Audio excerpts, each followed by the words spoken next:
Une chaussure pointait vers la gauche, l'autre vers le meurtre. Bienvenue dans Détective Éternel, je suis votre hôte Gabriel. Amateur de mystère, d'où venez-vous pour nous rejoindre ce soir? Vos voix donnent vie à cette histoire et j'ai hâte de vous entendre. Commencez. Le soleil matinal baignait doucement les pelouses impeccables du manoir de Nettridge, dorant les rosiers chargés de rosée d'une chaude lueur rose. La garden party annuelle de Lady Edith Pembroke était le clou de la saison, attirant villageois et visiteurs pour un thé, des conversations tranquilles et le murmure discret d'un quatuor à cordes sous les ifs centenaires. Vêtue de sa robe de mousseline raffinée et de ses gants lavande, Lady Edith allait d'un invité à l'autre avec l'aisance experte d'une personne habituée à l'hospitalité. Son rire, léger comme un carillon, flottait dans l'air tel une brise accueillante. Fidèle à la tradition excentrique du manoir, chaque dame présente portait des chaussures dépareillées. Argent au pied gauche, or au pied droit, symbolisant les duos inattendus de la vie. Le thème de cette année, l'harmonie dans la différence, suscitait autant de réflexion que de joie, et l'allée du jardin était jonchée de pétales blancs et lavande pour guider les visiteurs de la grande terrasse jusqu'au pavillon où le thé était servi. Sous un auvent de verdure, des tables en osier arboraient des tasses en porcelaine peintes de lierre et des bols en cristal débordant de dragées et de tranches de citron. Parmi les invités, Miss Marple évoluait discrètement, son châle gris soigneusement épinglé à l'épaule, le regard discret mais pénétrant.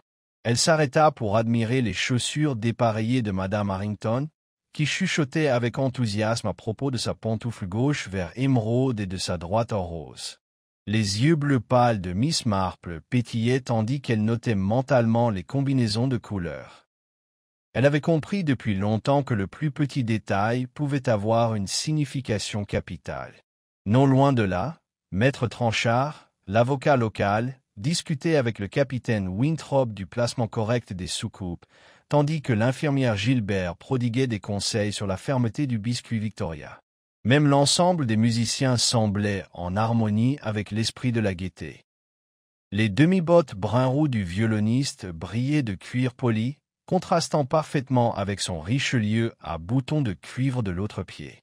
Tandis que le quatuor à cordes jouait une valse entraînante, un silence se fit lorsque Lady Edith leva sa tasse de thé. « Nous vous sommes très reconnaissants de votre compagnie », commença-t-elle d'une voix chaleureuse.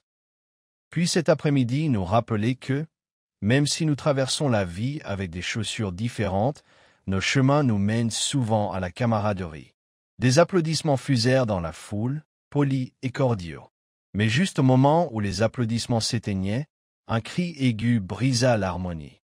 Il provenait de l'extrémité de l'allée bordée de roses, bref, étranglé et pressant.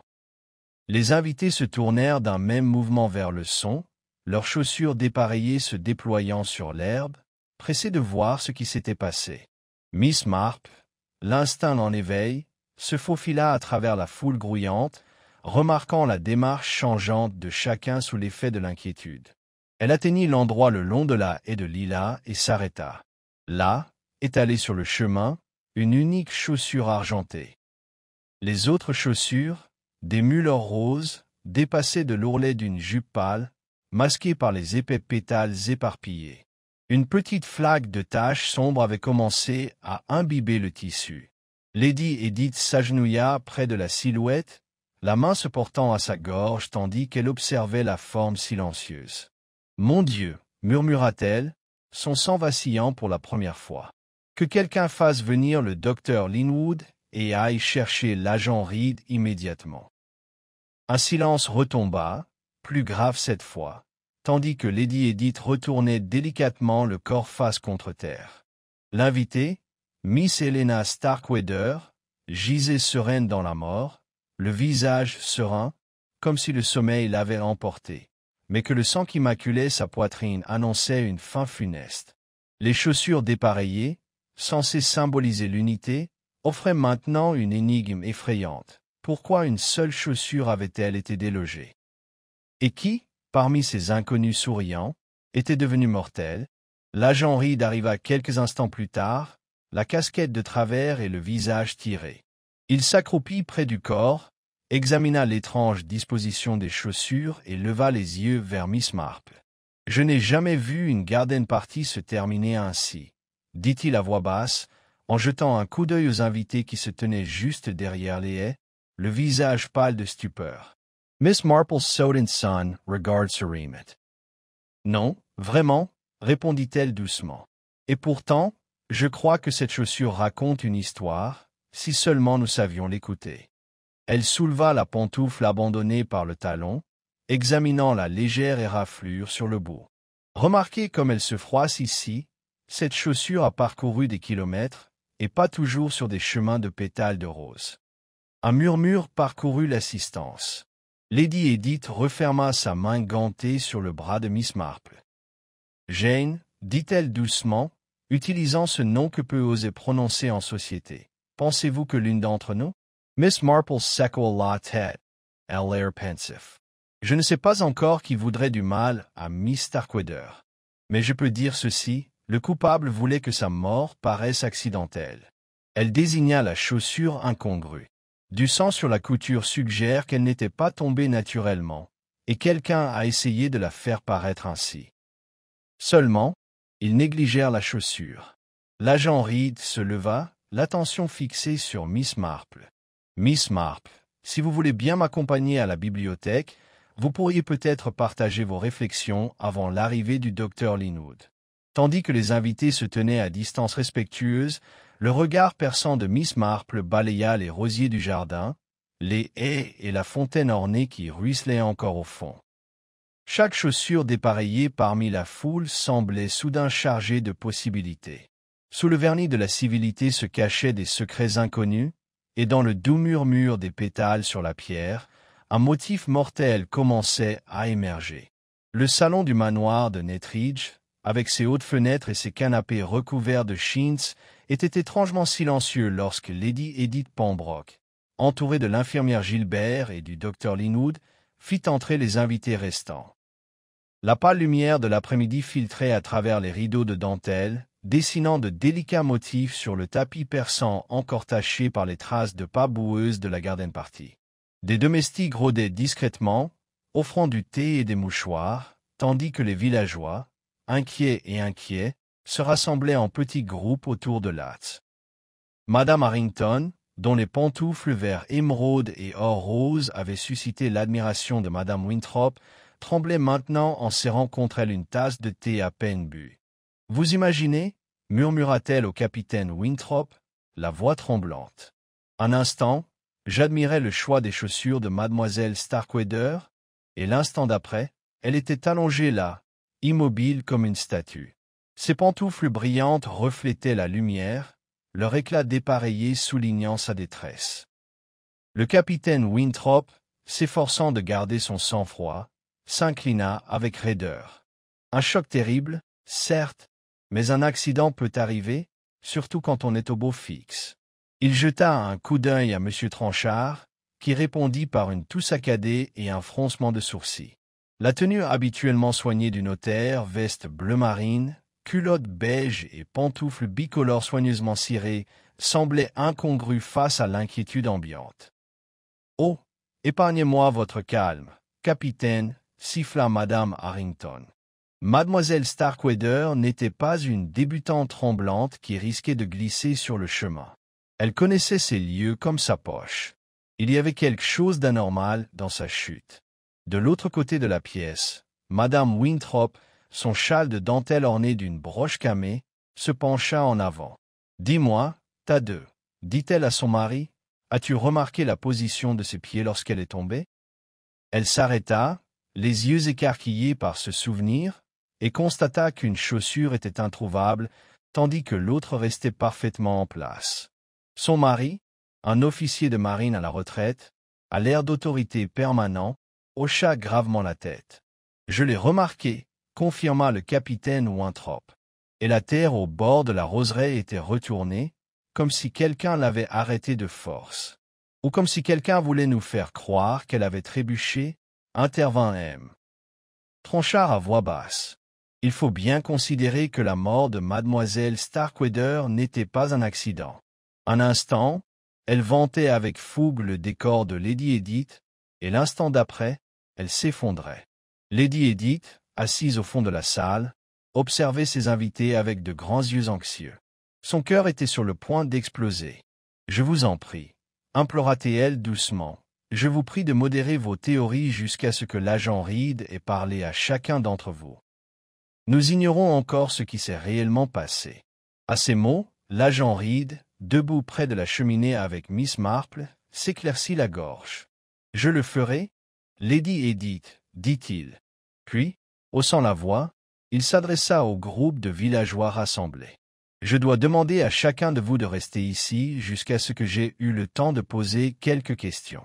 C'est pour la sécurité de tous et pour établir précisément les circonstances de la mort de Miss Starkweather. » Il jeta un coup d'œil à Miss Marple, l'invitant à une discrète assistance.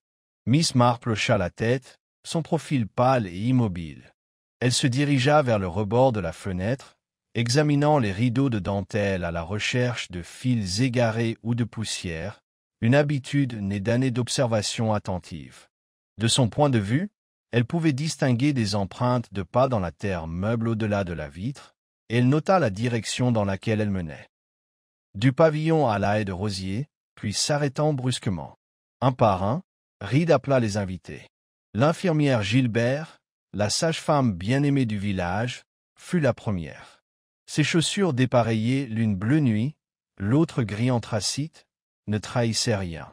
Les yeux de l'infirmière Gilbert, rouges mais sereins, reflétaient la tristesse plutôt que la culpabilité.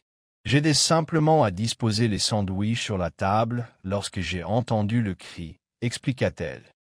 J'ai couru vers le sentier, mais je n'y suis arrivé qu'après coup.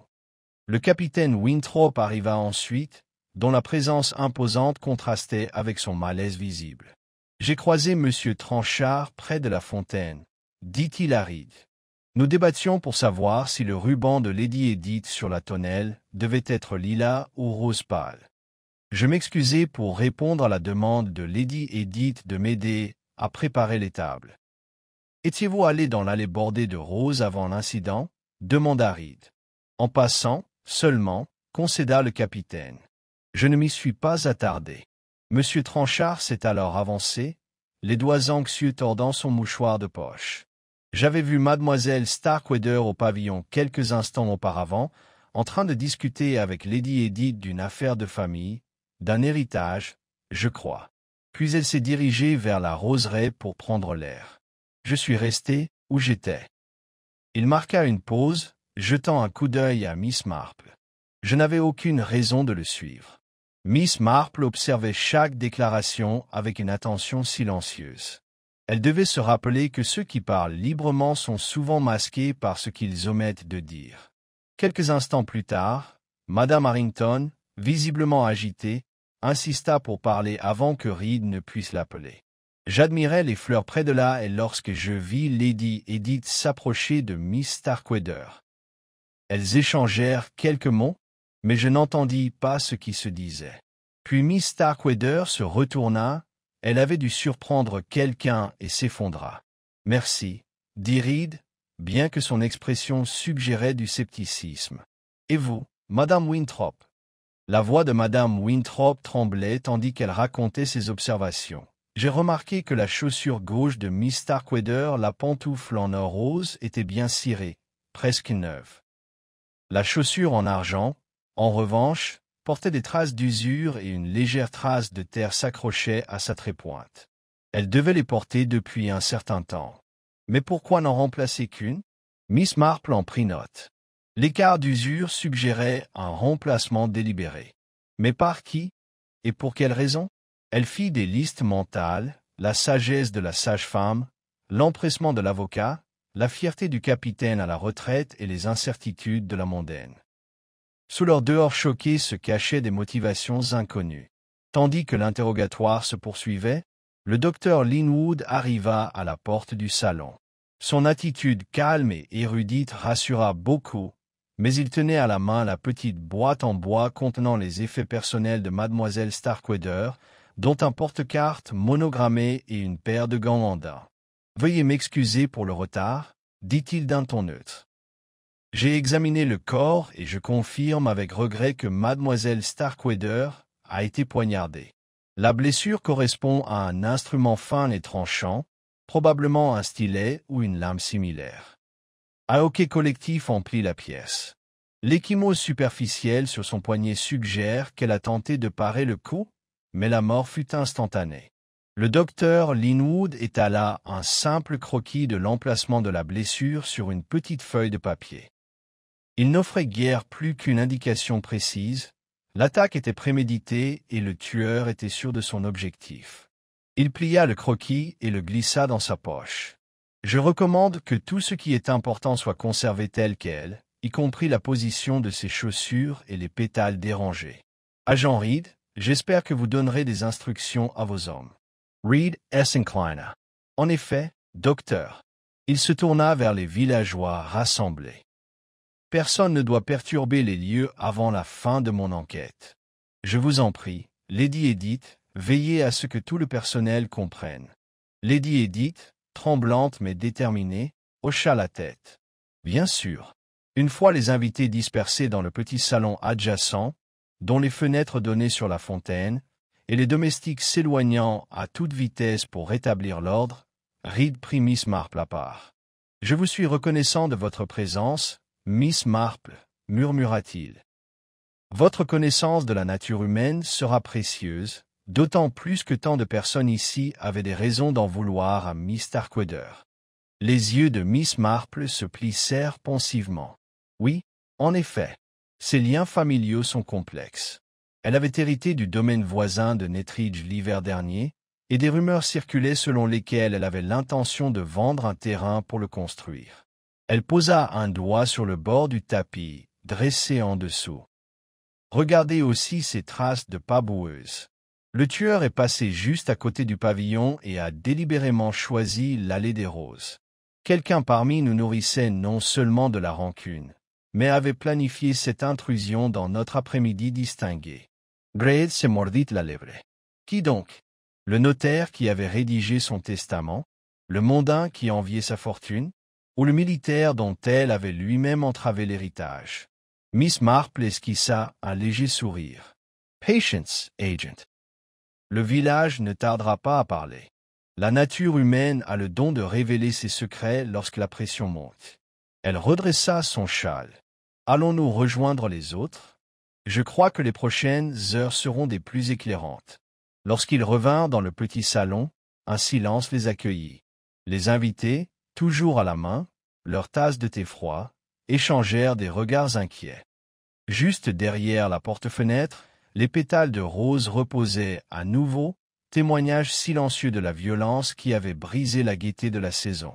Et dans le doux tic-tac de l'horloge de parquet, Miss Marple pressentait que les rythmes délicats de la vie du village allaient être bouleversés à jamais par l'énigme des chaussures dépareillées. Miss Marple passa la fin de l'après-midi à la bibliothèque du manoir de Nettridge, assise près de la haute baille vitrée donnant sur la roseraie où Miss Starkweather était tombée. Les étagères derrière elle grouillaient de volumes reliés de cuir sur l'histoire locale, et l'odeur du vieux papier se mêlait à celle du thé fraîchement infusé apporté par un discret valet de pied. La lumière du gaz vacillait à l'approche du soir, mais le calme de Miss Marple ne trahissait aucune trace de fatigue. Sur ses genoux reposait un petit carnet, dont les pages étaient déjà constellées d'observations. La semelle polie de la pantoufle d'argent, la faible trace de résine de pétales de lilas sur son talon et l'absence curieuse d'une tache de sang. De l'autre côté de la pièce, l'agent Reed avançait d'un pas décidé, inspectant les plateaux de service éparpillés et parcourant son carnet à la recherche d'annotations supplémentaires. L'infirmière Gilbert rôdait près de l'âtre, offrant une tasse de thé à tout invité qui semblait avoir besoin de réconfort, tandis que le docteur Linwood se penchait pour examiner les vestiges du sentier à travers le reflet de la fenêtre. Lady Edith était assise sur un canapé, tendue, les mains jointes comme pour une prière silencieuse. Reed s'éclaircit la gorge. « Mademoiselle Marple, j'ai parlé au personnel de maison. On m'a rapporté que mademoiselle Starkweather est arrivée seule ce matin en voiture du village de Nettridge.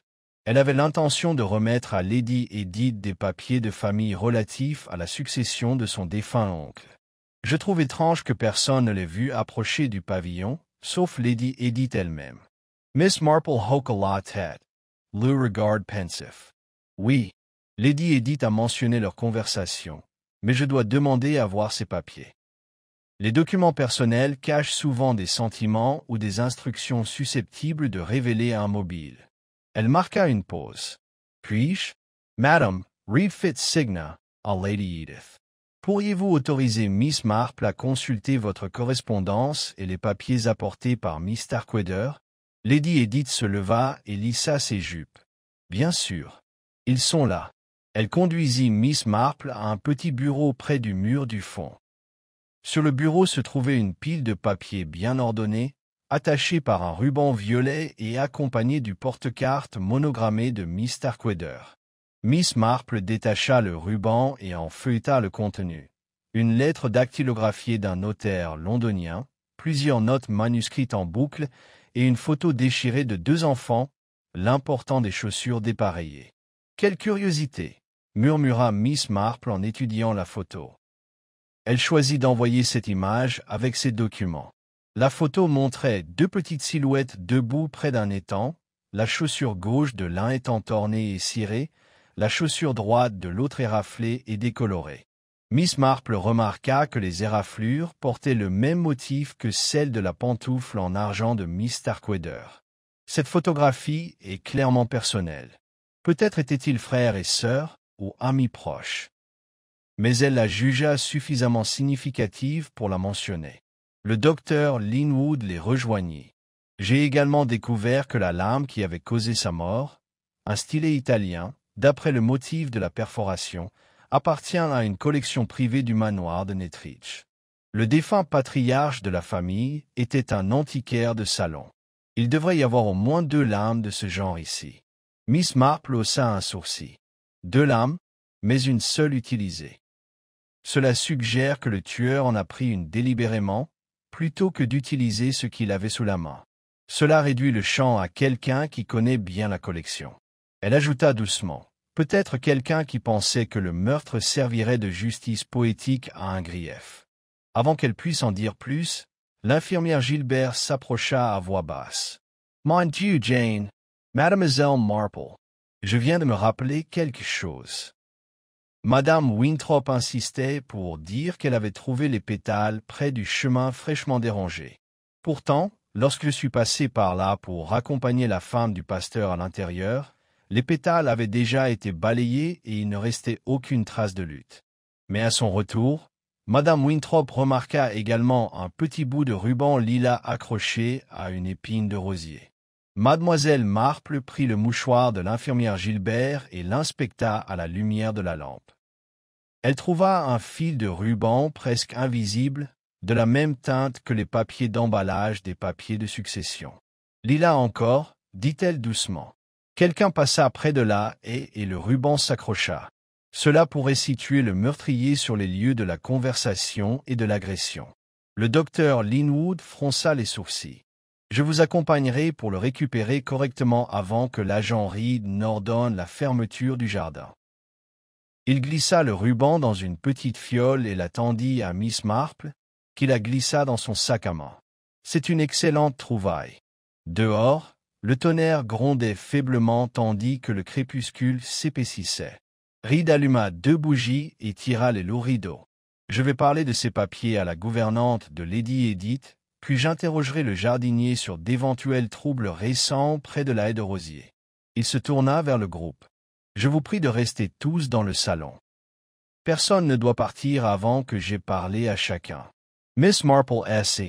Leva E.T. Lissa Sunshale. Puis-je suggérer que nous procédions par ordre alphabétique, afin de ne laisser personne de côté? Sa voix douce était pleine d'autorité. Cela aidera l'agent de police à maintenir l'ordre. Reed inclina la tête. Très bien, Miss Marple. Madame Harrington, vous pouvez vous écarter la première. Alors que l'entretien du soir commençait, Miss Marple s'assit dans un coin, carnet prêt. Elle observa les yeux nerveux de Madame Harrington, remarquant le léger tremblement de sa main gauche, signe d'anxiété ou de tromperie. La pantoufle émeraude de la mondaine frappait le tapis. Viennent ensuite Madame Winthrop, le capitaine Winthrop, Monsieur Tranchard, l'infirmière Gilbert, et enfin Lady Edith elle-même. Chaque entretien suivait un schéma. Excuses polies pour la détresse, réaffirmation d'innocence et vagues souvenirs de leur déplacement. La plupart remontaient au pavillon ou à la bibliothèque. Pourtant, Mademoiselle Marple remarqua de légères incohérences. Le capitaine Winthrop raconta avoir vu le docteur Linwood parler à Lady Edith à la fontaine, alors que le médecin affirmait être à l'intérieur. Madame Harrington affirma avoir sorti un mouchoir de son réticule en voyant le corps, mais personne ne se souvenait avoir vu son sac à main cet après-midi-là. Lorsque les 12 coups de minuit retentirent dans le manoir, Mademoiselle Marple avait compilé une douzaine de pages de notes. Elle s'excusa et monta dans sa chambre d'amis, au 2e étage. Le couloir était silencieux. En passant devant le cabinet de toilette de Lady Edith, elle s'arrêta devant le trou de la serrure et aperçut une porte d'armoire entr'ouverte. À l'intérieur étaient suspendues des robes lavande et mauve, aux couleurs même des rubans. Parmi les robes se trouvait une paire de chaussures, l'une argentée, l'autre rose dorée. Elles étaient assorties à celles portées par Madame Harrington cet après-midi-là. Miss Marple recula, le cœur léger mais l'esprit agité. Les chaussures semblaient intactes, leurs semelles intactes. Pourtant, si Madame Harrington possédait une deuxième paire, pourquoi avoir porté les dépareillés plus tôt? Et pourquoi conserver une paire identique ici? Elle griffonna une note. Deuxième paire de chaussures dépareillées chez le propriétaire de la garde-robe. Pourquoi? De retour dans sa chambre, Miss Marple posa la fiole contenant le ruban sur sa table de chevet. À la lueur de la lampe, elle examina le fil, le faisant tourner entre ses doigts pâles. Le tissage était grossier, probablement celui d'un emballage décoratif. Et pourtant, sa teinture était légèrement fraîche. Elle avait dû passer d'un vêtement à l'autre, peut-être par accident. Elle était allongée dans son lit étroit, les yeux rivés au plafond. Chaque pièce à conviction tissait une toile d'intrigue. La lame de l'héritage familial, la photographie suggérant une rivalité fraternelle, les papiers de succession volés, le fil de ruban lilas, et maintenant la deuxième paire de chaussures dépareillées. Et toujours, l'image du visage paisible de Mademoiselle Starkweather la hantait. Dans l'obscurité, l'esprit de Mademoiselle Marple fonctionnait avec une efficacité silencieuse. Elle repassait chaque interview, chaque remarque murmurée, chaque regard échangé entre les invités. Qui avait le plus à gagner de la mort de Mademoiselle Starkweather? Qui pouvait manipuler les apparences avec autant d'habileté?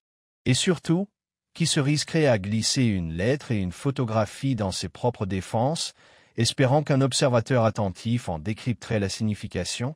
Alors que l'horloge de parquet sonnait 1 heure, Mademoiselle Marple parvint à une conclusion. L'enquête préliminaire n'était que la partie émergée de l'iceberg. Sous le vernis de la civilité se cachaient crainte et ambition, ressentiment et regret. Et au cœur de tout cela se trouvait l'énigme des chaussures dépareillées, symbole de dualité, un défi à déchiffrer. Sur ces mots, elle éteignit sa lampe et ferma les yeux, confiante que l'aube apporterait de nouvelles révélations. Le village dormait dans l'ignorance, mais les fils de la vérité se resserraient déjà autour de l'identité du meurtrier. Et au matin, Miss Marple suivrait chaque piste, aussi mince soit-elle, jusqu'à ce que le secret soigneusement dissimulé du tueur soit révélé. La lumière matinale filtrait à travers les hautes fenêtres à meneaux du salon, peignant les tapis perçants de douces rayures ambrées. Les invités, encore pâles sous le choc de la tragédie de la veille, étaient assis dans un silence glacial sur les canapés en chintz. Lady Edith Pembroke présidait au fond, sa robe lavande immaculée, bien que ses mains tremblaient en versant le thé à l'infirmière Gilbert. Le docteur Linwood se tenait près de la cheminée, ajustant ses lunettes tout en relisant ses notes. L'agent Reed, son carnet fermement serré dans la main, inspecta la salle et s'éclaircit la gorge. « Merci à tous d'être venus si promptement », commença-t-il d'une voix mesurée mais ferme. « J'ai examiné chacune de vos déclarations et les preuves matérielles. Je crois que nous devons maintenant nous intéresser à ceux qui ont les motivations les plus évidentes. Monsieur Tranchard, comme votre nom apparaît dans la correspondance de Mademoiselle Starkweather concernant l'héritage, je vous prie de vous lever. Monsieur Tranchard, le notaire du village, se leva aussitôt. Sa veste bleu marine était boutonnée avec précision, sa cravate parfaitement nouée. Pourtant, son visage arborait une pâleur plus difficile à dissimuler que n'importe quelle tache. L'infirmière Gilbert lui offrit une tasse de thé, mais il la repoussa d'un geste de la main. « Certainement, agent, » dit-il d'une voix assurée, même si ses doigts trahissaient un léger tremblement. « Je comprends la nécessité de la procédure. Une lettre est arrivée hier à Nettridge Manor, signée de votre main, poursuivit Reed. Elle demandait une modification du testament de feu l'oncle de Mademoiselle Helena Starkweather concernant d'importantes parcelles de terre. Vous avez donc un intérêt professionnel dans l'issue de ces affaires. Monsieur Tranchard inclina la tête. Mon intervention était purement professionnelle, monsieur. J'ai suivi les instructions de Mademoiselle Starkweather à la lettre. Je n'ai pas caché mes honoraires, et la transaction s'est déroulée ouvertement. Il marqua une pause, croisant le regard de Mademoiselle Marple un bref instant, comme pour en appeler à son jugement. L'agent Reed hocha la tête. Néanmoins, la modification qu'elle demandait aurait détourné des fonds importants d'autres bénéficiaires. Vous y gagneriez si elle ne pouvait pas modifier davantage son testament. I.L. Fermason Carney. J'aurais besoin que vous me fournissiez un compte-rendu détaillé de vos déplacements pendant la garden party. Monsieur Tranchard laissa échapper un léger soupir. Je préparais les papiers de la succession dans le salon de Lady Edith pendant que le docteur Linwood examinait le corps. Je n'ai quitté la maison qu'après l'arrivée de l'agent. Vous pouvez interroger le majordome pour confirmation. Report note. Merci. Vous pouvez vous asseoir. En entendant leur nom, Madame Harrington resta assise, figée, ses pantoufles dépareillées soigneusement rangées sous ses jupes. Son ensemble émeraude et or rose semblait discordant dans la salle de dégrisement. L'agent Reed se tourna ensuite vers elle. « Madame Harrington, dit-il, vous vous êtes adressée à Mademoiselle Starkweather peu avant son effondrement. » Des voix s'élevèrent. Il marqua une pause, laissant le sous-entendu se calmer. Madame Harrington prit sa tasse de thé d'une main délicate. « Je n'ai parlé que pour féliciter son choix de chaussures, » protesta-t-elle doucement. Mademoiselle Starkweather me remercia puis s'excusa pour une promenade. Il n'y avait pas de dispute. Elle avala un morceau de biscuit au thé et poursuivit d'une voix ferme. Je n'avais ni motif ni occasion de lui faire du mal. Ma famille n'a aucun intérêt dans ses biens. Reed la regarda un instant. Pourtant, vous étiez la plus proche des lieux lorsque Mademoiselle Starkweather est tombée. Vous avez été la première à donner l'alerte. Il referma son carnet. Veuillez rapporter les mots exacts que vous avez entendus. Je dis, vos chaussures sont délicieusement dépareillées. Et elle répondit, j'ai toujours trouvé l'harmonie dans la différence. Puis elle marqua une pause, comme pour s'éloigner de la haie, et j'entendis un hoquet. Ce fut tout. L'agent Reed hocha brièvement la tête. Très bien. Il fit un geste vers le capitaine Winthrop, dont l'allure navale semblait contraster avec le malaise qui se lisait dans son regard. Capitaine Winthrop s'adressa à Reed.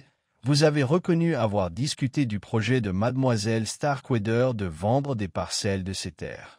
En tant qu'officier de marine à la retraite, vous avez intérêt à préserver le domaine du manoir dans son état historique. Si les travaux de construction se poursuivent, votre propre résidence pourrait être affectée. Le capitaine se raidit, mais son ton resta courtois. Je suis un gardien de l'histoire, monsieur, pas un propriétaire terrien en quête de profit personnel. Mon cottage se trouve bien au-delà de la limite et du domaine. Il marqua une pause. Cependant, j'ai exprimé mon inquiétude quant à tout changement qui altérerait le caractère du village. Reed tapota sa plume. L'inquiétude peut être immobile, capitaine. Avez-vous confronté Mademoiselle Starkweather directement? J'ai donné des conseils, certes, admit le capitaine. Mais je me suis retiré quand j'ai senti sa détermination. Il s'inclina légèrement. Je ne la suivis pas jusqu'à la haie de rosiers. Sur ce, Reed annonça une brève pause pour s'entretenir avec le docteur Linwood et revoir les transcriptions des entretiens de la veille. Lady Edith se leva, le visage blême de stress, et servit du thé frais aux invités restants. Mademoiselle Marple, assise près de la baie vitrée, observa l'agent de police et le médecin échanger des paroles chuchotées avant de revenir au centre de la pièce. Reed s'adressa de nouveau à l'assemblée. À la réflexion, je pense que le suspect le plus plausible est l'infirmière Gilbert. Vous avez eu l'occasion idéale d'accompagner Mademoiselle Starkweather. Certains témoignages vous situent près du pavillon quelques instants avant la découverte du corps, et pourtant vous prétendez avoir été à la porte du salon. Le visage de l'infirmière Gilbert blêmit. Elle posa sa tasse de thé d'une main tremblante. J'allais chercher un mouchoir, balbutia-t-elle. J'avais l'intention de l'offrir à Lady Edith, qui semblait bouleversée. Le docteur Linwood s'éclaircit la gorge. Agent, je dois intervenir. Les mains de l'infirmière Gilbert ne portent aucune trace de sang. De plus, elle n'est arrivée qu'après la découverte du corps et a été appelée par la femme de chambre. Le médecin fit signe à une femme de chambre qui se tenait près de la porte, les yeux baissés. Molly, ici présente, peut confirmer. Mademoiselle Marple se leva et lissa son châle. Si vous me le permettez, dit-elle d'une voix douce mais portant dans l'air immobile. L'opportunité à elle seule ne constitue pas la culpabilité. C'est la manière dont on l'utilise qui compte. L'agent Reed hocha brièvement la tête. Je garderai l'esprit ouvert, Mademoiselle Marple. Lady Edith, reprenant son calme, se leva et se dirigea vers le porte-parapluie près de la porte. Elle choisit une ombrelle en dentelle blanche et la tendit à M. Tronchard. Vous en aurez peut-être besoin en rentrant au village, dit-elle doucement, une tentative de courtoisie qui masquait sa tension sous-jacente. Tandis que les 5 principaux suspects se tenaient, M. Tranchard, Mme Harrington, capitaine Winthrop, infirmière Gilbert, et, par implication, le docteur Linwood, lui-même Marple a observé leur posture et leurs expressions. Les caractéristiques soignées de l'avocat étaient tirées, mais ses yeux étaient stables. Les joues de la mondaine ont été rincées, trahissant la colère ou l'embarras. La bouche du capitaine était placée dans une ligne ferme, comme s'il pesait chaque syllabe avant de la prononcer. Le front de l'infirmière Gilbert était frappé par une véritable préoccupation. Le regard savant du docteur Linwood a tourné entre ses collègues et les visages de l'accusé. Constable, Mademoiselle Marple a déclaré doucement, le meurtrier n'a pas besoin d'être parmi ces 5 seuls. Ce pourrait être quelqu'un que nous avons négligé, peut-être un domestique dont la présence passe inaperçue ou un visiteur qui a glissé avec la voiture du matin. Elle se tourna vers le docteur Linwood. Avez-vous enregistré les noms de tout le personnel qui avait accès au manoir ce matin? Le docteur Linwood hocha la tête. Oui, 4, le majordome, la femme de ménage, le pied-de-pied et le jardinier. J'ai leur déclaration préparée. Excellent. Miss Marple a répondu. Passons à ces pistes avant d'arriver à des conclusions. Elle est retournée à son siège, non perturbée, bien que son esprit ait travaillé rapidement pour classer les suspects par motif, moyen et opportunité. Le constable Reed, après un moment d'hésitation, a accepté. Très bien. Nous allons ajourner cette enquête officielle jusqu'à ce que j'aie parlé avec le personnel.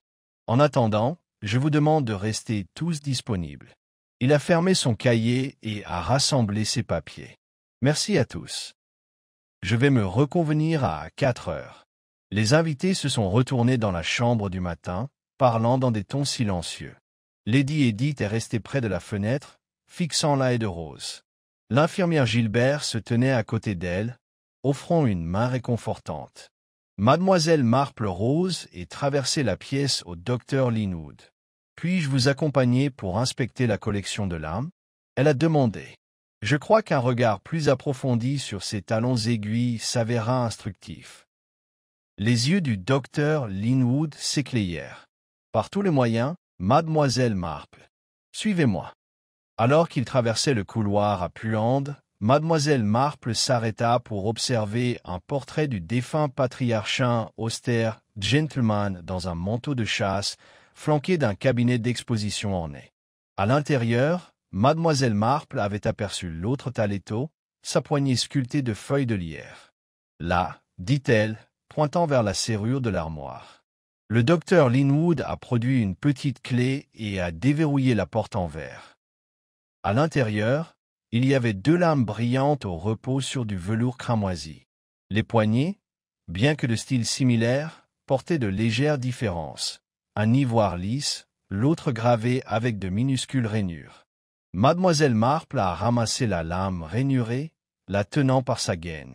« Remarque, a-t-elle murmuré, l'usure des rainures que quelqu'un a dessinées et a retourné cette lame récemment, mais à la hâte. Les bords montrent de faibles impressions, comme si le meurtrier le saisissait fermement. Elle l'a posé doucement et a ramassé la lame à manche à l'ivoire plus lisse. Et celui-ci est intact, pas de tirage, pas de sol. Le meurtrier a utilisé le rainuré délibérément. Le Dr. Linwood hocha la tête, passant une note. En effet, cela confirme notre pensée précédente. Mademoiselle Marple a remplacé la lame et a fermé l'armoire. Merci, docteur. Je crois que nous avons assez de restreindre le cercle davantage une fois que nous avons examiné les déclarations du personnel. Elle a tapoté son cahier. Et puis, peut-être, nous assisterons aux premières vraies fissures dans les façades de nos suspects. Ensemble, ils sont sortis de la salle du cabinet, laissant la paire de talons aiguilles derrière la vitre et le puzzle des chaussures incompatibles en attendant de révéler lundi suivant. Mademoiselle Marple se leva tôt le lendemain matin, bien avant que Sunrise ne tire une lueur rose sur les pelouses de Nettridge Manor. Elle enroula son châle gris sur ses épaules, armée d'une petite lanterne en argent, se dirigea vers l'aile du serviteur.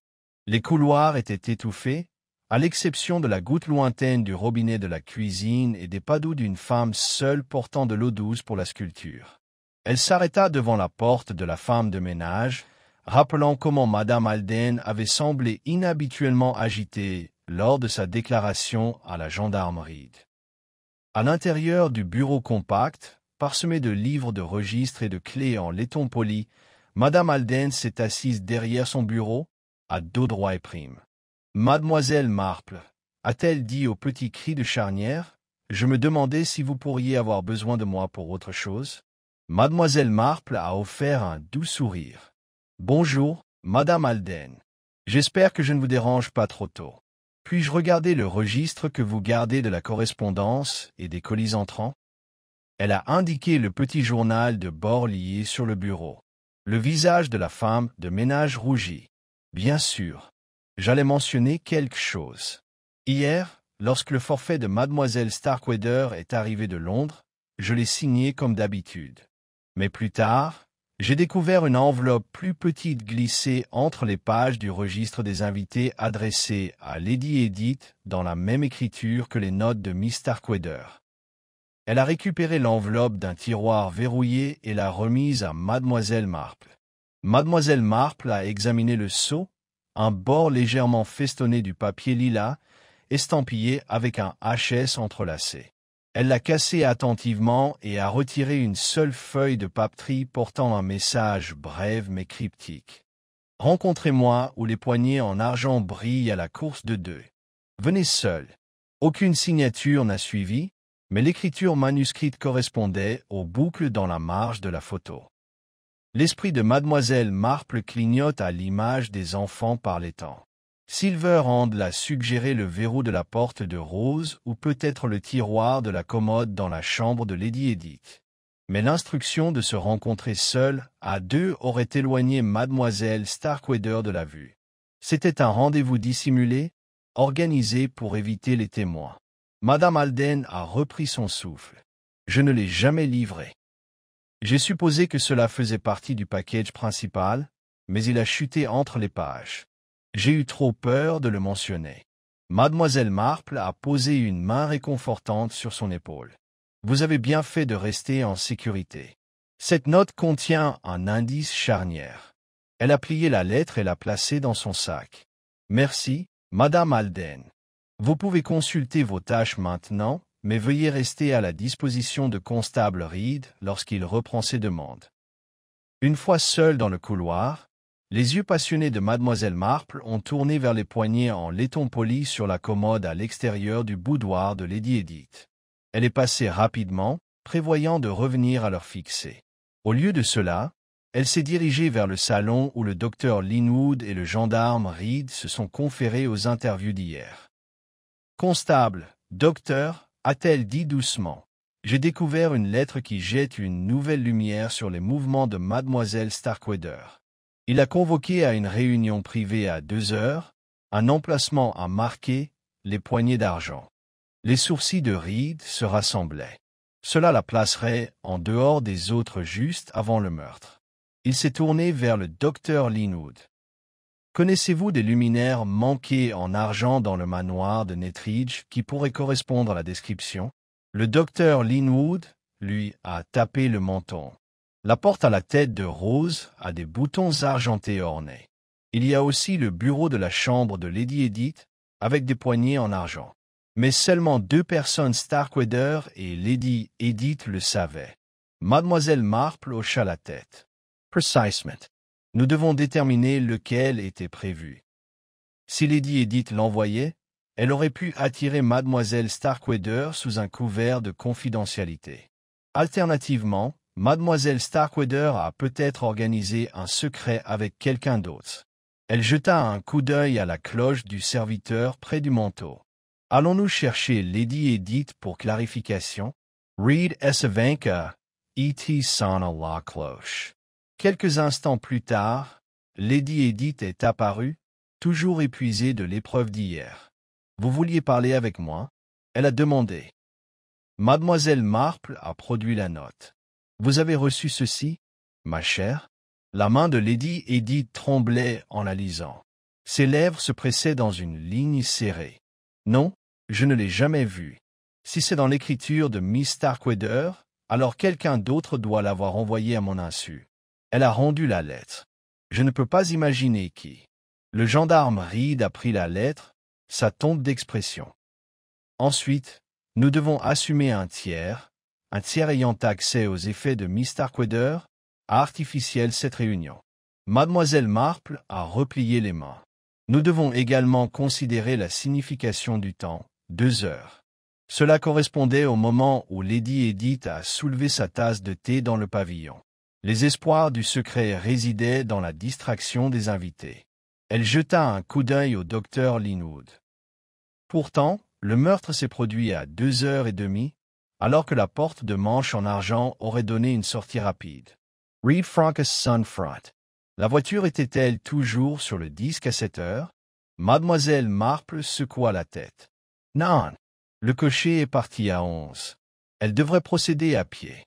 Elle s'arrêta, les yeux brillants, ce qui suggère que le point de rencontre était à l'intérieur.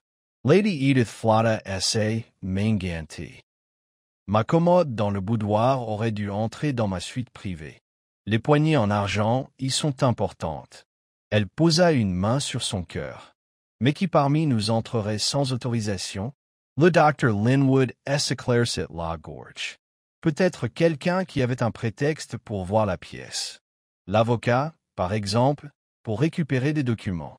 Ou la femme de ménage, pour ajuster les tiroirs. Mademoiselle Marple a levé son regard sur Lyon Reed. Ensuite, nous devons inspecter le boudoir et la commode pour des signes d'accès récents. Elle sourit gentiment à Lady Edith. Si vous nous permettez. Lady Edith les a conduits à l'étage à ses quartiers privés. La chambre était une étude dans la lavande et la crème. Son lit à 4 potes drapé de rideaux de gossamé, un délicat parfum d'eau de rose qui persiste. La commode se tenait contre le mur éloigné, ses poignées en argent brillant même dans la lumière tamisée. Mademoiselle Marple s'est approchée et passa le doigt sur une poignée. Aucune trace de poussière ici. Elle a déménagé à l'autre. Mais ici, elle a montré une légère tache près de l'empreinte digitale de base, à peine tampon mais visible sous le bord d'un mouchoir. Elle chuchota à Reed, gants, peut être retiré uniquement un instant. Reed s'est agenouillé et a enfilé un gant pour préserver l'impression. Excellent observation, Mlim Marple. Il a marqué l'endroit avec un petit morceau de papier contrasté et l'a frotté en tamponnant doucement avec un tampon en gel. Cela pourrait appartenir au meurtrier. Les yeux de mademoiselle Marple se plissèrent. Et pour manquer le confident de Starkweather, elle se tourna vers Lady Edith. « Avez-vous une raison de croire que quelqu'un est entré dans cette pièce à votre insu ?» Le visage de Lady Edith pâlit. « Non, sauf que ce matin, j'ai trouvé mes cartes d'appel disposées parfaitement sur la vanité dans mon écriture, bien que je ne les ai jamais placées là-bas. » Elle a fait signe au miroir de vanité. C'était comme si quelqu'un avait l'intention de se faire passer pour ma routine. Le docteur Linwood a examiné les cartes. Chacun porte votre crête en relief, Lady Edith. Le papier est le même utilisé pour votre papeterie. Mademoiselle Marple lui tapota le menton pensivement. Une usurpation d'identité pour rétablir alibi. Le meurtrier s'est donné l'apparition d'être ici à un certain moment, tout en attirant mademoiselle Starkweather ailleurs. Elle jeta un coup d'œil à Reed. Nous devons comparer l'empreinte digitale avec celle de chaque suspect. Dans le couloir, l'infirmière Gilbert se tenait avec le jardinier, qui tenait un petit couteau d'élagage. « J'ai coupé les roses moi-même hier soir, a-t-il expliqué, et la ai coupée chaque matin. Il Louis caressa l'homme. Seule la femme de chambre et moi avons des clés des quartiers privés. Mlim Marple Surrey. Merci, monsieur Fletcher. C'est utile. » Elle se tourna vers l'infirmière Gilbert. « Vous aussi, bien sûr.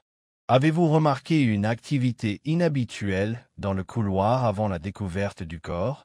L'infirmière a placé sa casquette directement. « Seulement que j'ai entendu des pas doux, comme si quelqu'un prudent de ne pas claquer, se déplaçant vers votre boudoir vers 2 heures. » Mademoiselle Marple hocha la tête. Exactement lorsque la note a demandé à mademoiselle Starkweather de se rencontrer. Elle a glissé le morceau de ruban de plus tôt dans son sac. Et le ruban a dû s'accrocher sur ses en passant, à l'insu du tueur la guidant. Le gendarme Reed a tiré son cahier fermé. Nous avons un lieu de rencontre, un motif de tromperie et les moyens d'accès. Récupérons les impressions et servons un avis à ceux dont les gants les ont échoués. Mademoiselle Marple a incliné sa tête. Un indice caché, en effet celui qui révèle à la fois la stratégie du meurtrier et leur orgueil en laissant une trace. Elle s'arrêta par le lit de Lady Edith. Nous devons garder cette pièce scellée jusqu'à ce que l'analyse des empreintes digitales confirme à qui elle appartient. Alors qu'ils partaient, les poignées en argent brillaient légèrement derrière eux, témoins silencieux d'un programme conçu dans le secret. Mademoiselle Marple a fermé doucement la porte, convaincue que la note cachée et l'empreinte digitale maculée démêleraient bientôt le prochain brin de ce puzzle mortel. L'après-midi est descendu dans des gris sombres sur le manoir de Nettridge, alors que Miss Marple, l'agent Reed et le docteur Linwood se sont réunis dans le salon. Le silence lourd n'a été rompu que par le tic-tac de l'horloge du grand-père, son pendule se balançant avec une délibération mesurée chacun coché un rappel que le temps, une fois perdu, n'a pas pu être récupéré. Mademoiselle Marple s'est installée dans son fauteuil préféré près de la baie vitrée, cahier à la main, tandis que Reed a placé l'empreinte digitale enregistrée se frottant dans une enveloppe estampillée confidentielle. Lady Edith Pembroke est entrée tranquillement, suivie de l'infirmière Gilbert. Les deux femmes ont échangé un coup d'œil pondéré d'une anxiété tacite. « J'ai peur, Lady Edith a commencé, la voix tremblante, que chaque serviteur et invité semble maintenant suspect. Je ne peux pas supporter la tension. » Elle a lissé sa jupe lavande et se tourna vers mademoiselle Marple. « Jane, tu dois me dire ce que je dois faire ?» Mademoiselle Marple a offert un sourire rassurant. « Tout d'abord, abordons les questions qui nous sont devant nous. Nous avons découvert la note de rendez-vous cachée et l'empreinte digitale de votre commode boudoir. Maintenant, nous devons considérer comment ces indices interagissent avec les motifs que chacun de nos suspects nourrit. » Elle s'arrêta, laissant son regard dériver vers le groupe assemblé. Monsieur Tranchard, le capitaine Winthrop, Madame Harrington, l'infirmière Gilbert, et assis près des Hartmer. Alden, la femme de ménage, dont l'extérieur composé a tremblé très légèrement. The Constable Reed s'éclaircit la gorge. J'ai convoqué chaque personne pour les interrogatoires individuels concernant le match d'empreintes digitales. Nous attendons les résultats du laboratoire, mais en attendant, j'ai l'intention de faire face à ceux dont les secrets pourraient éclairer la vérité. Il a ouvert son cahier. Madame Harrington, vous avez mentionné une fois des questions familiales affectant votre fréquentation lors de cet événement. Maintenant, avec l'héritage de Miss Starkweather en flux, revisiterons-nous ce sujet? Le visage de Madame Harrington rougit, ses pantoufles dépareillées tapotent avec anxiété sur le tapis. Elle se leva, lissant ses gants. Ma famille est, comme toujours, une entreprise polie, a-t-elle dit avec un calme forcé. Je n'ai aucun intérêt pour la terre ou l'argent. Mon lien avec Mademoiselle Starkweather était l'une des sociétés partagées et rien de plus. Ses hautes épaules tremblaient alors même qu'elle parlait, trahissant son sang-froid. Mademoiselle Marple a incliné sa tête. Pourtant, vous avez maintenu une correspondance étroite avec elle pendant plusieurs mois, au cours de laquelle Mademoiselle Starkweather vous a confié les aspects les plus personnels de sa succession. Pourquoi n'avez-vous pas mentionné qu'elle avait l'intention de vendre certaines parcelles pour collecter des fonds pour des œuvres caritatives? Les lèvres de Madame Harrington ont tremblé. Des œuvres caritatives? Elle ne m'a jamais mentionné cela. L'infirmière Gilbert, Miss Marple a interjeté doucement, vous avez entendu des fragments de conversation entre Mademoiselle Starkweather et Lady Edith. Souhaitez-vous partager précisément ce que vous avez entendu? L'infirmière hocha la tête, la voix douce mais régulière. J'ai entendu Mademoiselle Starkweather expresse excitation dans un plan de rumeur pour doter l'école du village. Elle croyait que Lady Edith soutenait l'idée, bien que la réponse de Lady Edith ait été prudente qu'elle craignait de bouleverser l'équilibre de la tradition. L'infirmière Gilbert jeta un coup d'œil à Lady Edith, dont les yeux larges trahissaient la surprise. Lady Edith respire. Je ne me suis jamais opposé à sa charité. Je souhaitais simplement considérer les implications pour les finances du manoir. Le capitaine Winthrop a ajusté son col tandis que Reed se tourna vers lui. Capitaine, vous avez dit que votre propre propriété pourrait être affectée par le développement. Vous avez parlé en faveur du maintien des frontières historiques du domaine. Pourtant, le plan de Mademoiselle Starkweather a peut-être préservé ses frontières en dominant les fiducies du public. Pourquoi ne l'avez-vous pas soutenu? L'expression de l'officier naval à la retraite s'est assombrie. Ma préoccupation n'était pas la tradition, mais la prudence. L'histoire est conservée par une gestion minutieuse, et non par des gestes sentimentaux. J'ai remis en question son jugement, pas son caractère. Monsieur Tranchard, assis à côté de la cheminée, a offert un mince sourire. Mon rôle était d'assurer la légalité de toute transaction. J'ai conseillé à Mademoiselle Starkweather de demander des conseils sur les désignations de confiance de bienfaisance. Mais ma loyauté a été envers mon client, pas pour un résultat. Constable Reed hocha la tête. Merci. Enfin, Madame Alden, vous avez découvert l'enveloppe et la note dissimulée. Pourtant, vous n'avez dit à personne jusqu'à ce que Miss Marple ne s'en demande. Pourquoi? Les yeux de la femme de ménage coulèrent de larmes. Je craignais que personne ne me croirait. Comment l'un de vous pourrait-il imaginer qu'une enveloppe inoffensive à glisser par accident détenait la clé d'un meurtre? Les yeux de Mademoiselle Marple brillaient de sympathie. Vous avez bien fait pour le protéger, Madame Alden. Cette préservation peut encore sauver la justice. Reed a fermé son cahier. Je vais demander au laboratoire d'envoyer les résultats des empreintes digitales directement ici, une fois disponibles. Pendant ce temps, je dois parler avec le majordome et le pied des demandes inhabituelles faites dans les heures précédant le meurtre. Vous resterez tous au manoir jusqu'à la fin de l'enquête. Alors que Reed partait pour invoquer le personnel, Mademoiselle Marple se pencha en avant. Maintenant, ma chère, examinons où nos indices nous ont conduits. La note a convoqué mademoiselle Starkweather à une réunion privée dans le boudoir. Pourtant, elle n'y est jamais arrivée. Elle a rencontré son tueur dans la roseraie.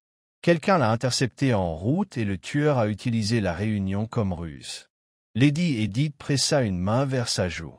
Mais qui nous saurait assez bien pour imiter mon écriture et accéder à mes chambres privées? Mademoiselle Marple a tapé son cahier. Seulement quelqu'un de familier, quelqu'un qui manipulait les cartes et entretenait votre boudoir en ordre. Madame Alden avait accès à ces informations, mais sans motif précis. L'infirmière Gilbert et M. Fletcher le jardinier en avaient également, mais ils n'ont rien tiré profit de la mort de mademoiselle Starkweather. M. Tranchard et le capitaine Winthrop avaient des mobiles, mais un accès limité sans éveiller les soupçons. Madame Harrington laissa échapper un soupir. Devons-nous soupçonner le clerc du notaire ou un assistant plus clandestin? Mademoiselle Marple sourit faiblement. Il faut tenir compte des rythmes cachés de la confiance. On révèle ses véritables pensées lorsqu'on parle à ceux qu'on croit inoffensifs. Mademoiselle Starkweather partagea la photo des 2 enfants aux chaussures dépareillées, peut-être fraternelles, se plaignant d'un grief d'enfance. Elle se leva et se dirigea vers le buffet, se versant une tasse de thé. Vous remarquiez tous les pantoufles dépareillées de mademoiselle Starkweather, l'une neuve, l'autre ancienne. La nouvelle pantoufle portait l'étiquette du prix d'un achat lugubre qu'elle avait fait quelques jours auparavant. Celle qui était raflée portait des résidus de résine de pétales de lilas et de terre provenant du sentier des roses. Elle avait l'intention de remplacer les 2 chaussures en même temps, pour symboliser l'équilibre. Pourtant, elle le fit avec précipitation, arrivée en retard de chez le cordonnier. Elle le confia à Madame Harrington, qui admira la nouveauté. Madame Harrington se raidit. Mais si Madame Harrington les admirait, elle n'avait aucune raison de me faire du mal. Miss Marple se redressa. Non, ma chère. Mais quelqu'un d'envieux de son attention envers votre amitié aurait pu lui arracher la pantoufle d'argent et la planter plus tard pour semer la confusion. Lady Edith secoua la tête. Ce n'est guère de mon goût, chère Jane. Miss Marple posa sa tasse. Fiez-vous aux preuves, pas à votre sensibilité. Elle s'installa près de la fenêtre, le regard fixé sur la haie de roses. Et n'oubliez pas la photo. 2 enfants. L'important des chaussures ornées, l'autre simple. Elle suggère une rivalité fondée sur des différences, peut-être de fortune ou de position. Miss Starkweather était peut-être la plus ornée, et quelqu'un, longtemps éclipsé, lui en voulait. L'infirmière halta doucement. Sa cousine, Miss Penelope Starkweather, avait vécu ici et avait été ignorée en héritage. Les yeux de Miss Marple s'illuminèrent. Oui, une cousine dont le mobile était ancré dans un chagrin d'enfance. Pénélope avait disparu des archives il y a quelques années. Mais avait-elle complètement disparu? L'agent Reed réapparut, une petite enveloppe à la main. Les résultats sont là. L'empreinte digitale relevée sur la commode de Lady Edith correspond à une seule personne, Madame Alden, la gouvernante. Un silence surpris s'ensuivit. Le visage de Madame Alden devint blême. Mais Reed leva la main. « Madame, vous n'avez pas besoin de parler maintenant. Vous devez rester ici jusqu'à la fin. » Il referma l'enveloppe et la tendit à Miss Marple. Miss Marple expira lentement. Notre gouvernante pourrait alors avoir d'autres révélations à nous faire. Pourtant, son mobile reste flou. Elle se tourna vers Madame Alden. « Ma chère, vous joindrez-vous à nous demain après-midi pour le thé? J'aimerais entendre vos souvenirs dans un cadre agréable. » Madame Alden hocha la tête, les larmes aux yeux. « Oui, oui, Miss Marple. » Miss Marple attira le regard de Lady Edith. « Vous voyez maintenant, ma chère, comment les secrets nourrissent les soupçons. Nous avons notre suspecte, mais il est de notre devoir de découvrir le secret qui l'a poussé à agir. » Alors que le crépuscule s'installait dans le salon, les invités partirent un à un, laissant Miss Marple seule près de la fenêtre. Son esprit vif bouillonnait de possibilités. Une rivalité d'enfance, un mépris caché, une quête savamment orchestrée d'une justice longtemps différée. La tache sur la poignée d'argent avait parlé, et maintenant les empreintes digitales de la gouvernante répondaient. Mais pourquoi Madame Alden, dévouée à son devoir, avait-elle risqué sa réputation? Et peut-être ça. Liberté déportée, un coup fatal à Miss Starkweather. Miss Marple ferma son carnet et serra plus fermement son châle. La prochaine confrontation révélerait le secret de la gouvernante et peut-être le cœur du puzzle, dépareillé lui-même. Le soleil de fin d'après-midi filtrait à travers les fenêtres à meneaux du salon, illuminant des grains de poussière qui dansaient tels des esprits agités dans l'air vicié. Miss Marple, assise à une petite table près de la baie vitrée, disposait 2 tasses à thé en porcelaine sur un plateau d'argent. Un délicat parfum de bergamote s'élevait de la théière tandis que les aides-soignantes apportaient une assiette de scones. L'invitée d'honneur du jour était Madame Alden, la gouvernante, dont les doigts tremblants serraient un mouchoir en entrant. L'agent Reed se tenait à la porte, carnet à la main, prêt à maintenir les convenances. Le docteur Linwood s'attardait près de la cheminée, son regard inquisiteur oscillant entre Madame Alden et Miss Marple. Lady Edith se tenait derrière son amie, l'inquiétude gravée sur son visage. Tous étaient attirés par la promesse d'une révélation, mais incertains de sa forme. Miss Marple offrit un doux sourire à Madame Alden. « Merci de m'avoir rejointe, ma chère. J'ai pensé qu'un thé informel pourrait vous mettre à l'aise. » Elle versa le thé avec une précision minutieuse. « Parlons franchement, en amie. » Madame Alden s'assit sur le canapé recouvert de velours, la posture raide malgré la douceur des coussins. « Miss Marple, » commença-t-elle d'une voix tremblante, « je comprends pourquoi vous avez cherché l'empreinte digitale. Mais je jure que je n'ai jamais eu de mauvaises intentions. J'aimais Miss Starkweather comme une fille. » Miss Marple inclina la tête. « Oui, j'ai compris que l'affection était au cœur de vos actions. Pourtant, l'affection peut se transformer en quelque chose de plus sombre lorsque des ressentiments, longtemps enfouis, s'enveniment. » Elle remua son thé. « Parlez-moi de votre vie avant le manoir de Nettridge. Vous êtes ici depuis de nombreuses années, et pourtant peu savent d'où vous venez. » Le regard de Madame Alden se posa sur le portrait du défunt patriarche au-dessus de la cheminée. « J'ai grandi au village, » dit-elle, « orpheline dès l'enfance. Les Starkweather m'ont recueilli. Mademoiselle Starkweather Helena était mon amie. Nous jouions au bord de l'étang, près de la haie de rosiers. » Sa voix se brisa et elle posa une main tremblante sur la table. Je me souviens de la photo qu'elle portait. Ceux d'entre nous qui portaient des chaussures dépareillées étaient toujours les seuls à faire exception. Le regard pâle de Mademoiselle Marple s'adoucit. Oui, la photo de 2 enfants, l'un chaussé de pantoufles ornées, l'autre de chaussures plus simples. Elle parlait de disparité. Elle posa sa tasse. Et avez-vous ressenti ce déséquilibre une fois l'héritage réglé? Madame Alden retint son souffle. Elle regarda les rideaux de dentelle comme si elle les voyait pour la première fois. Je trouvais cela injuste. Je prenais soin de la maison de la défunte tante de Lady Edith, et pourtant Mademoiselle Starkweather héritait de tout. Je la regardais gagner en popularité, tandis que je restais servante. Lady Edith Helena Dowsmet. Julia, Madame Alden, pourquoi n'en avez-vous pas parlé plus tôt? Son étonnement se mêla de confusion. Madame Alden releva la tête, les larmes aux yeux. Je ne pouvais pas. Je savais ce que signifiait le manque de prestige. Je travaillais consciencieusement, espérant un jour gagner une pension, peut-être un lopin de terre. Mais l'héritage d'Helena me faisait de l'ombre. Elle ferma les yeux. Lorsque je découvris ces papiers, la jalousie me submergea. L'agent Reed s'avança. « Madame, vous admettez donc que l'envie vous a guidé. Mais pourquoi aller jusqu'à inventer un rendez-vous, envoyer une lettre déguisée, puis recourir au meurtre? Son ton était égal, mais teinté d'autorité. » Madame Alden prit une inspiration tremblante. Je n'avais pas l'intention de la tuer. Je pensais l'effrayer pour lui faire comprendre ce que c'était que d'être ignoré. Je comptais seulement la confronter dans le boudoir de Lady Edith, à 2 heures, en espérant qu'elle avouerait ses regrets.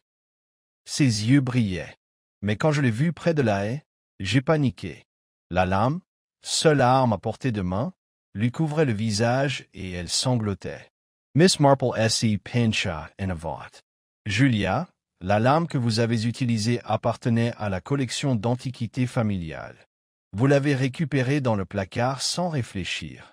Pourtant, vous n'avez laissé aucune empreinte sur le poignard au manche d'ivoire, choisissant plutôt celui rainuré. Pourquoi? Madame Alden leva son visage baigné de larmes. Je portais des gants, murmura-t-elle, mais ils se sont accrochés au haie. Quand Helena a crié, j'ai laissé tomber un gant, paniqué, et j'ai utilisé la lame pour la faire taire. Elle a frissonné. Je n'avais jamais voulu que cela se termine ainsi. Un lourd silence s'est installé. Lady Edith a mis une main sur sa bouche.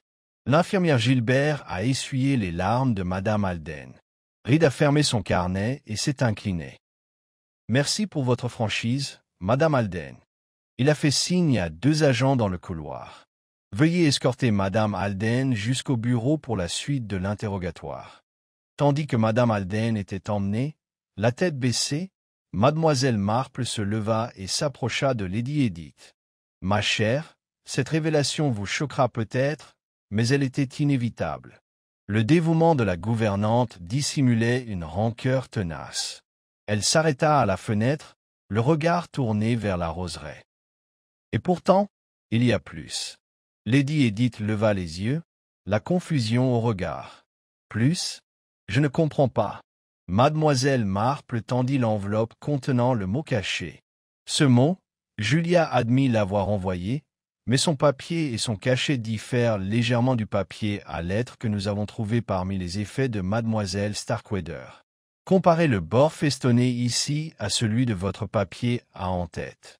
Elle désigna le bord. Quelqu'un d'autre imita son style, quelqu'un qui connaissait bien ses papiers.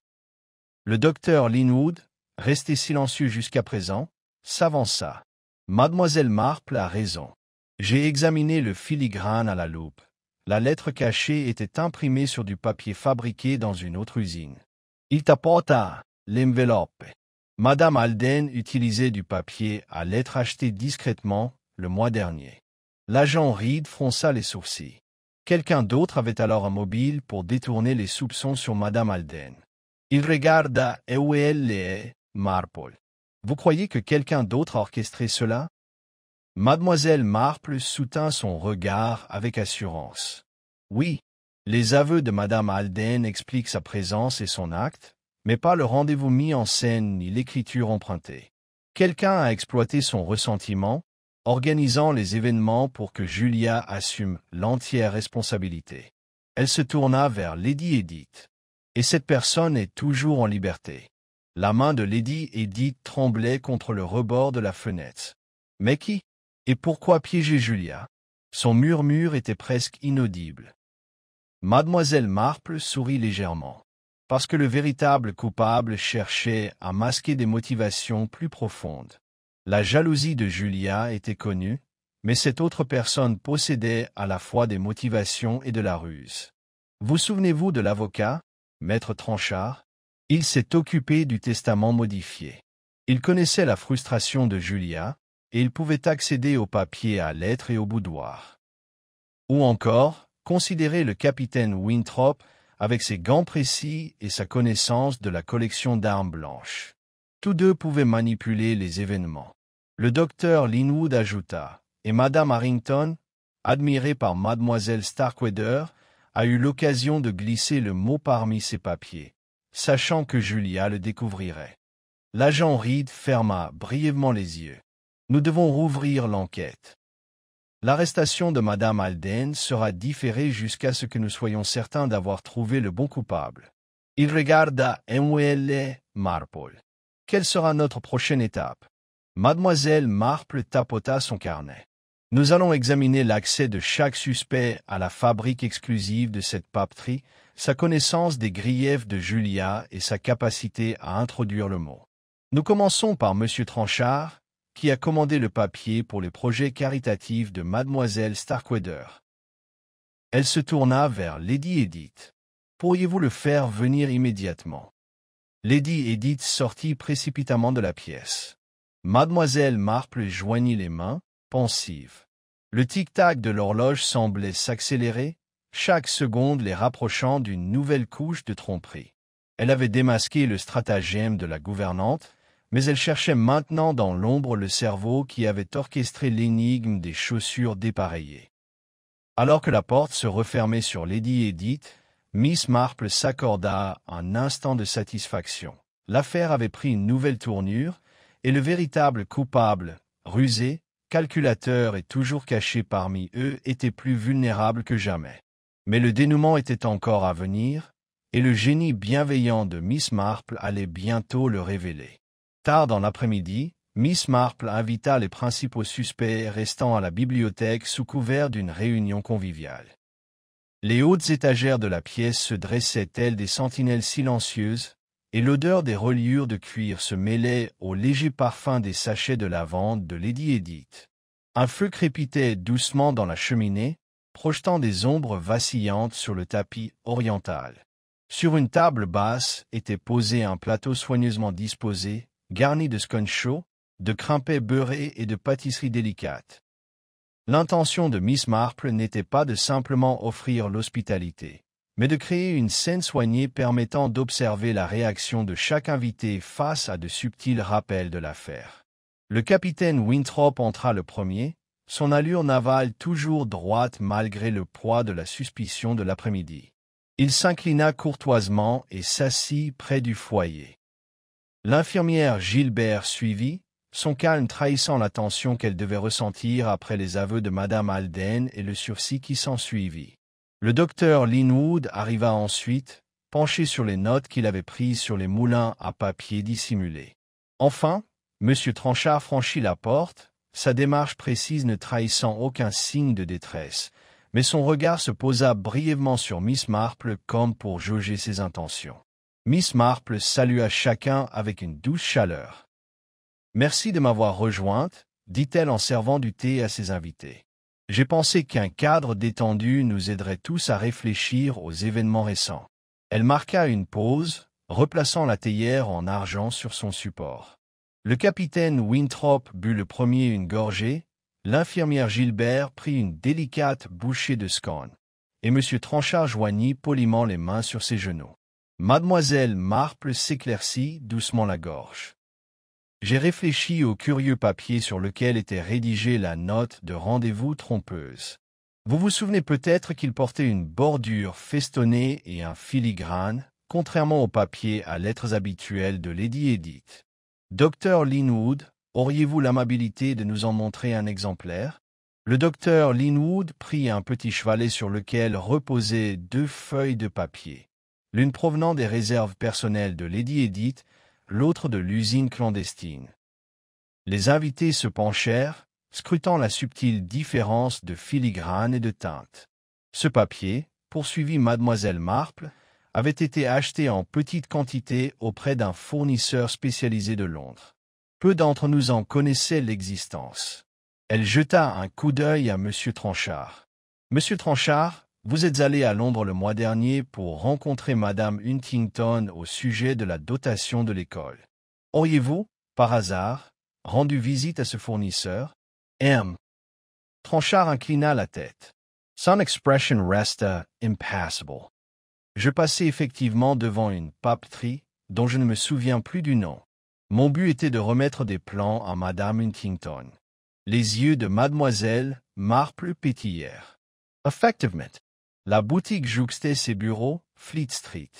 Elle était spécialisée dans les papiers sur mesure, exactement le genre de papier que l'auteur du faux billet avait peut-être choisi pour nous induire en erreur. Le capitaine Winthrop fronça les sourcils. N'importe qui, fortuné et bien informé, pouvait se procurer un tel papier. Mademoiselle Marple esquissa un léger sourire. Peut-être. Pourtant, le malfaiteur exigeait non seulement un accès, mais aussi le désir de piéger quelqu'un d'autre. Madame Alden, qui avait avoué, connaissait les fournitures du manoir, mais pas cette boutique londonienne. Quelqu'un d'autre orienta son ressentiment vers une direction particulière. Elle se leva et se dirigea vers le bureau, prenant un morceau de ruban coupé, précédemment récupéré dans son sac à main. Ce ruban lilas, arraché du cachet de la lettre, avait été retrouvé près de la haie de rosiers. Il correspondait au ruban qui enveloppait les papiers de succession de mademoiselle Starkweather. Le choix était trop délibéré pour être aléatoire. Elle déposa le morceau de papier devant M. Tranchard. « Vous avez manipulé ces mêmes papiers lors de votre consultation, n'est-ce pas ?»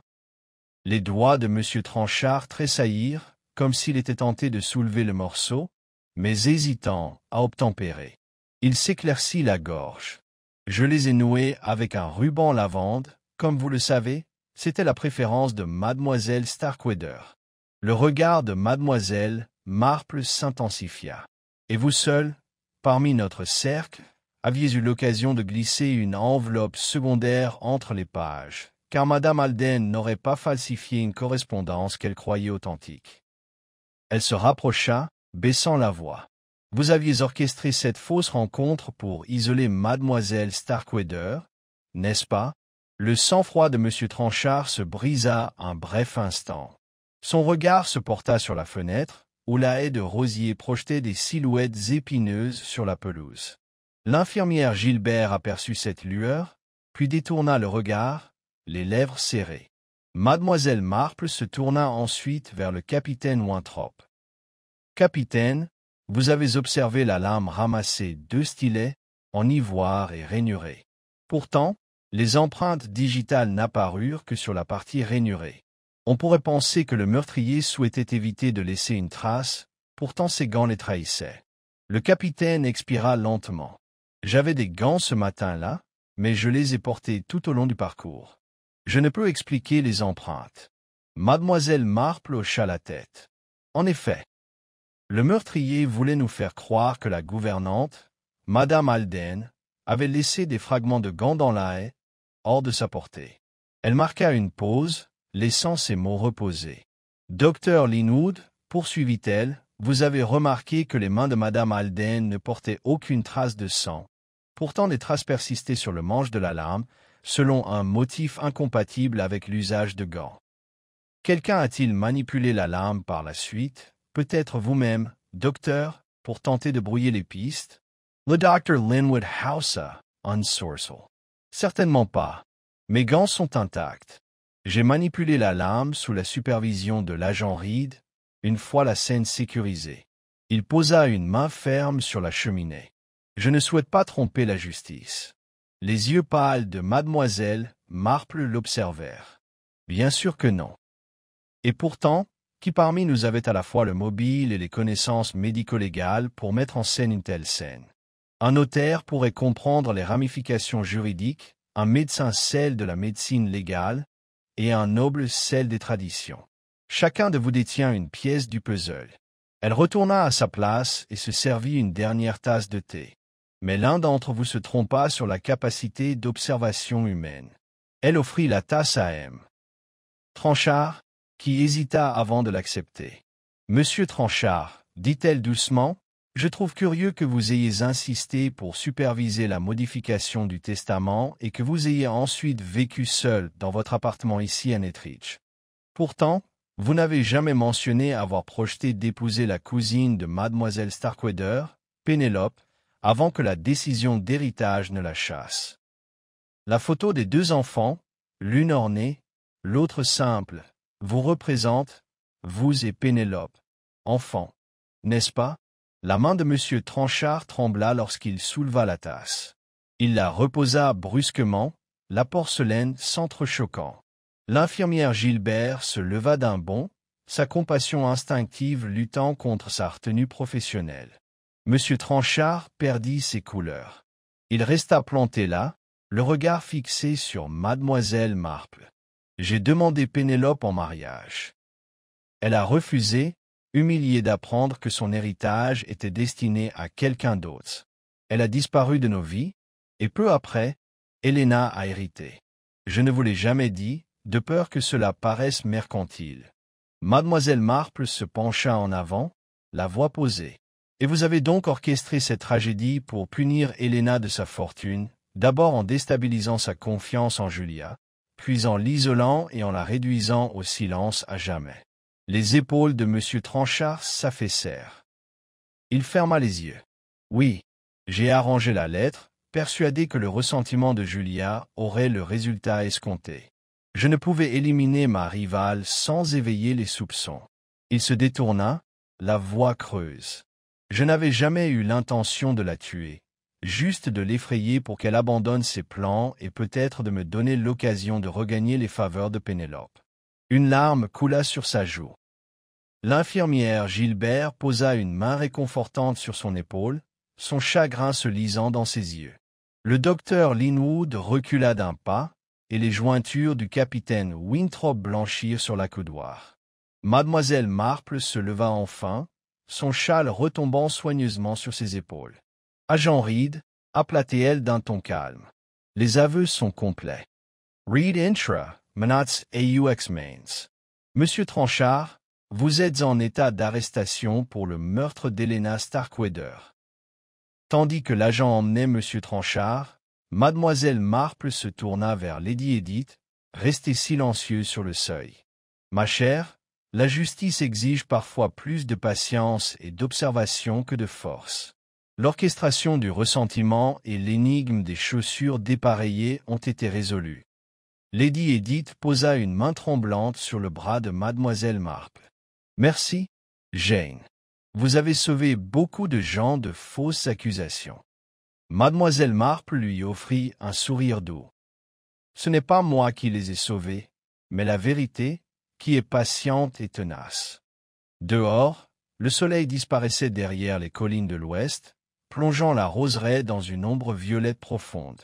À l'intérieur, l'âtre de la bibliothèque réchauffait les survivants d'une amitié trahie, d'une confiance brisée et d'un mystère enfin résolu.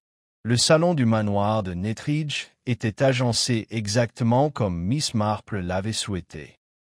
Des chaises disposées en demi-cercle, une petite table au centre portant un plateau d'argent rempli de thé intact, et le feu, bas dans la cheminée, procurait une douce chaleur. Dehors, le crépuscule s'épaississait et les ifs taillés projetaient des motifs d'encre sur les fenêtres. L'agent Reed se tenait juste derrière la porte, carnet fermé, prêt à consigner les conclusions de Miss Marple. Lady Edith, l'infirmière Gilbert, Madame Alden, le capitaine Winthrop et même le docteur Linwood étaient rassemblés en silence, leurs visages reflétant à parts égales soulagement et appréhension. Miss Marple se leva de sa chaise, son châle gris s'installant sur ses épaules comme un manteau de calme. Elle examina son auditoire d'un regard bienveillant mais pénétrant. « Merci à tous d'être réunis », commença-t-elle. Sa voix était douce, mais claire dans toute la salle. Nous sommes à un point où les fils emmêlés des motivations, des moyens et des opportunités peuvent enfin être clairement retracés. Elle se tourna vers le capitaine Winthrop. « Capitaine, vous doutiez que le faux mot de rendez-vous ait pu être obtenu par quelqu'un d'autre qu'un visiteur londonien. Pourtant, une seule personne dans cette salle possédait à la fois la connaissance des lieux nécessaires pour piéger Madame Alden et les moyens d'acheter le papier à lettres festonné à Londres. » Elle marqua une pause, laissant la salle absorber ses paroles. Puis elle s'adressa à l'infirmière Gilbert. « Vous remarquiez les fragments de gants coincés dans la haie de rosier. Vous savez combien les gants peuvent trahir celui qui les porte, pour ceux qui accomplissent des tâches aussi bien douces que pénibles. » L'infirmière Gilbert hocha la tête, se remémorant les fragments de la veille. Le meurtrier avait délibérément retiré un gant pour laisser son empreinte sur la commode de Lady Edith, puis avait jeté l'autre gant lorsque la situation devint urgente. Ce fragment désignait Madame Alden, mais le papier et le style du mot pointaient ailleurs. Miss Marple s'avança vers la chaise vide de M. Tranchard. « Voyez-vous, Monsieur Tranchard, vous aviez toutes les raisons de dissimuler votre véritable motif. La demande en mariage refusée à Mademoiselle Pénélope Starkweather, que vous n'aviez avouée qu'à contre-cœur. Vous connaissiez le ressentiment secret de Julia Alden et vous l'avez exploité. En glissant une enveloppe secondaire, écrite d'une fausse écriture, dans les papiers de Mademoiselle Starkweather, vous avez organisé son départ du pavillon à 2 heures sous de faux prétextes. Elle retourna lentement à la table, ramassant le morceau de ruban. Ce ruban, arraché du cachet du billet, était censé être à la fois un indice et une fausse piste. Vous avez utilisé le même ruban lilas que mademoiselle Starkweather elle-même affectionnait, confiant qu'une personne attentive en déduirait qu'il appartenait à ses papiers. Elle tenait le ruban à la vue de tous. Pourtant, le filigrane du papier trahissait le fournisseur londonien, une boutique que vous visitiez ouvertement pour remettre des projets caritatifs. Aucun des autres suspects n'avait de raison de quitter Nettridge pour Fleet Street. Lady Edith écarquilla les yeux en se rappelant une allusion fortuite au voyage de M. Tranchard. L'infirmière Gilbert halta doucement et se couvrit la bouche. Madame Alden, encore pâle de son épreuve, pressa une main contre sa poitrine, comprenant enfin comment elle avait été manipulée. Le capitaine Winthrop se redressa, les lèvres entr'ouvertes de surprise, et le docteur Linwood rangea ses notes, hésitant à interrompre l'exposé de mademoiselle Marple. Mademoiselle Marple poursuivit, la photo des deux enfants aux chaussures dépareillées apportait la dimension personnelle à votre intrigue. Vous saviez que Julia reconnaîtrait l'histoire commune et la douloureuse disparité de fortune que vous et Pénélope avez connue durant votre enfance. En faisant circuler cette image parmi les possessions d'Helena, vous avez attisé l'envie de Julia et assuré qu'elle croirait à la réalité de cette rencontre. Elle posa la photo sur la table, face visible. La lueur des bougies révéla les deux petites silhouettes, l'une chaussée de pantoufles ornées et étincelantes, l'autre de simples chaussures éraflées. Cette image était le symbole d'un souvenir innocent pour Helena, et pourtant vous l'avez instrumentalisée. Dans ces dernières heures, Julia croyait encore affronter une vérité d'enfance, et non une trahison contemporaine. Miss Marple marqua une pause, fixant affectueusement Madame Alden. « Julia Alden, pensiez-vous effrayer Miss Starkweather pour lui faire comprendre ce que l'on ressent lorsqu'on est éclipsé? Vous n'aviez pas l'intention de tuer, mais la panique vous a poussé à porter la main à la lame que vous aviez vue dans la vitrine. » Elle s'est tournée vers le docteur Linwood. « Et le choix du stylet rainuré n'était pas un hasard. Vous, docteur, avez procédé à l'examen médico-légal de la dague au manche en ivoire sous surveillance. La meurtrière savait que vous manipuleriez une lame en cas de suspicion, tandis qu'elle utiliserait l'autre. » Le visage du docteur Linwood pâlit tandis que l'implication lui était pleinement comprise. Il jeta un coup d'œil aux meubles où reposaient les lames, comprenant que seul le manche rainuré portait les traces d'une manipulation précipitée. « Oui, murmura-t-il, la voix tendue. Elle voulait que je découvre des empreintes sur une lame et détourne ainsi les soupçons de celle en ivoire. La plupart des gens supposeraient que la lame retrouvée est l'arme et l'autre un simple objet d'exposition. » Miss Marple sourit doucement. Mais une observation attentive révèle que le stylet au manche en ivoire est resté intact et n'a jamais été tiré. Seul le stylet rainuré porte de très légères traces d'empreintes digitales et de terre. Cette terre, elle aussi, correspond à la résine de pétales de lilas trouvée sur la chaussure de Miss Starkweather. Elle parcourut la pièce du regard, s'assurant que chacun comprenait les éléments entrelacés. « Capitaine Winthrop, dit-elle finalement, vous avez si publiquement remis en question le contenu du testament d'Helena que vous avez cherché à influencer ses décisions. Pourtant, vous n'orchestreriez jamais une telle tromperie. Vos gants sont restés intacts, votre témoignage cohérent. » Le capitaine expira et inclina la tête, soulagé. Se tournant vers l'infirmière Gilbert, Miss Marple poursuivit. « Vous avez apporté du réconfort, mais n'avez jamais eu de mobile pour un meurtre. Vous servez la guérison, pas le mal. » Les épaules de l'infirmière Gilbert s'affaissèrent, comme soulagées par cette clarification. Elle conclut en s'adressant à Lady Edith. « Et vous, ma chère Lady Edith, bien qu'ignorante des machinations, vous avez fourni la scène. Votre boudoir, votre papeterie, votre réputation. Votre seul tort a été de faire confiance à vos proches. » Miss Marple prit une profonde inspiration. C'est le plan de M. Tranchard qui a mis le puzzle en marche. Les chaussures dépareillées, la photo d'enfance, le faux rendez-vous et l'exploitation de l'envie de Julia. Pourtant, son erreur finale fut de sous-estimer la persistance de détails infimes. Un filigrane, une tache sur une poignée, un fil de ruban. La nature humaine ne se révèle pas par de grands gestes, mais par d'infimes traces. L'agent Reed s'avança, sortant une petite paire de menottes, s'adressa à M. Tranchard, qui se tenait silencieusement près de la cheminée. « Monsieur Tranchard, je vous arrête pour suspicion de meurtre et de complot visant à entraver le cours de la justice. » Tandis que l'agent attachait les menottes, la salle exhala un soupir collectif. Madame Alden baissa la tête, des larmes de soulagement mêlées de tristesse. Lady Edith se précipita auprès de sa vieille amie et lui tendit la main. L'infirmière Gilbert passa un bras réconfortant autour des épaules de Julia Alden. Le capitaine Winthrop posa une main réconfortante sur l'épaule de l'avocat, une reconnaissance tacite des origines de la tragédie. Mademoiselle Marple, de nouveau assise près du feu, s'autorisa un léger sourire. La justice, guidée par la patience, l'observation et la compréhension du cœur humain, ne doit jamais se précipiter.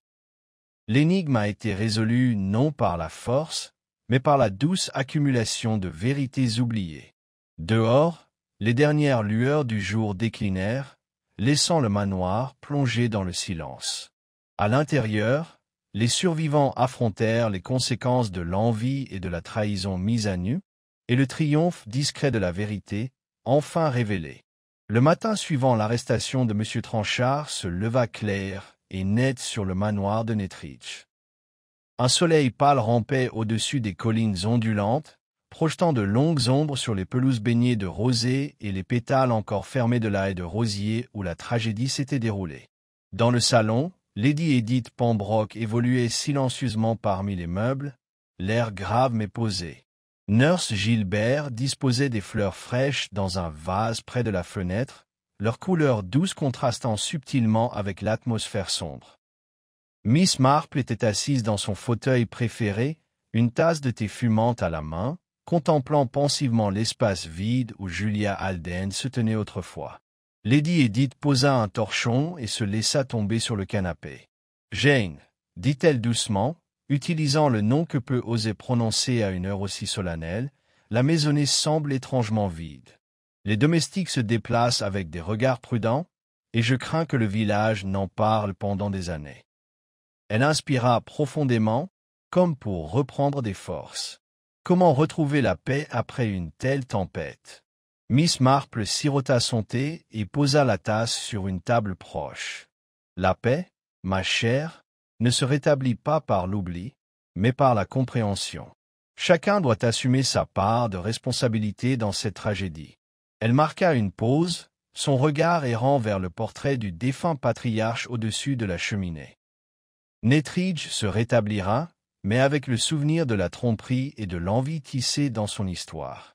Il est de notre devoir de veiller à ce que ces souvenirs servent de mise en garde plutôt que de malédiction. L'infirmière Gilbert s'approcha avec un petit plateau de biscuits. Elle en offrit un à Lady Edith, puis à Miss Marple, posant le plateau avec un léger tintement. « Les villageois ont envoyé leurs condoléances, » dit-elle. Beaucoup ont demandé de l'aide, même si certains parlent à voix basse de scandale. Lady Edith prit un biscuit, la main ferme. « Nous accepterons leur compassion et refuserons leur ragot. La tragédie ne doit pas devenir un spectacle. » Elle esquissa un léger sourire fatigué. « Je vous suis reconnaissante pour vos conseils, Jane. » Miss Marple lui rendit son sourire et se leva. « Commençons la journée par une visite à Julia. Elle a été conduite au domicile du magistrat du comté hier soir et sera libérée sous caution.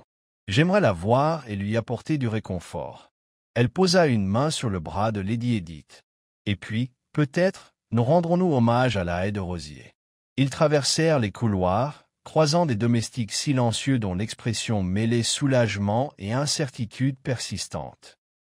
Dans le petit salon où Julia Alden attendait, Madame Alden était assise près de la fenêtre, contemplant ses mains gantées. L'agent Reed se tenait discrètement près de la porte, prêt à les laisser en privé. Miss Marple entra la première, refermant doucement la porte derrière elle. Elle s'approcha de Julia d'un pas doux. « Ma chère Julia, » dit-elle d'une voix chaleureuse, « j'espère que vous allez aussi bien qu'on peut l'espérer. » Julia se leva et fit une révérence, les yeux rougis par les larmes. Miss Marple, je vous dois la vie. Sans votre sagesse tranquille, je serais peut-être encore en détention. Elle désigna une petite chaise. Veuillez vous asseoir. Miss Marple et Lady Edith S. Siren in face DL. L'infirmière Gilbert, appelée à la demande de Julia, s'assit sur le côté. La pièce était baignée d'une douce lumière matinale, et une rose solitaire reposait sur la petite table entre elles. Lady Edith tendit la main et la prit. Tu étais mue par une vieille douleur, Julia, mais cette douleur ne te définit pas. Tu n'avais aucune intention de faire du mal. Les lèvres de Julia tremblèrent. Je le sais maintenant, mais dès que je l'ai vue près de la haie, la douleur de l'enfance m'a consumé. J'ai pensé l'effrayer pour qu'elle entende ma voix.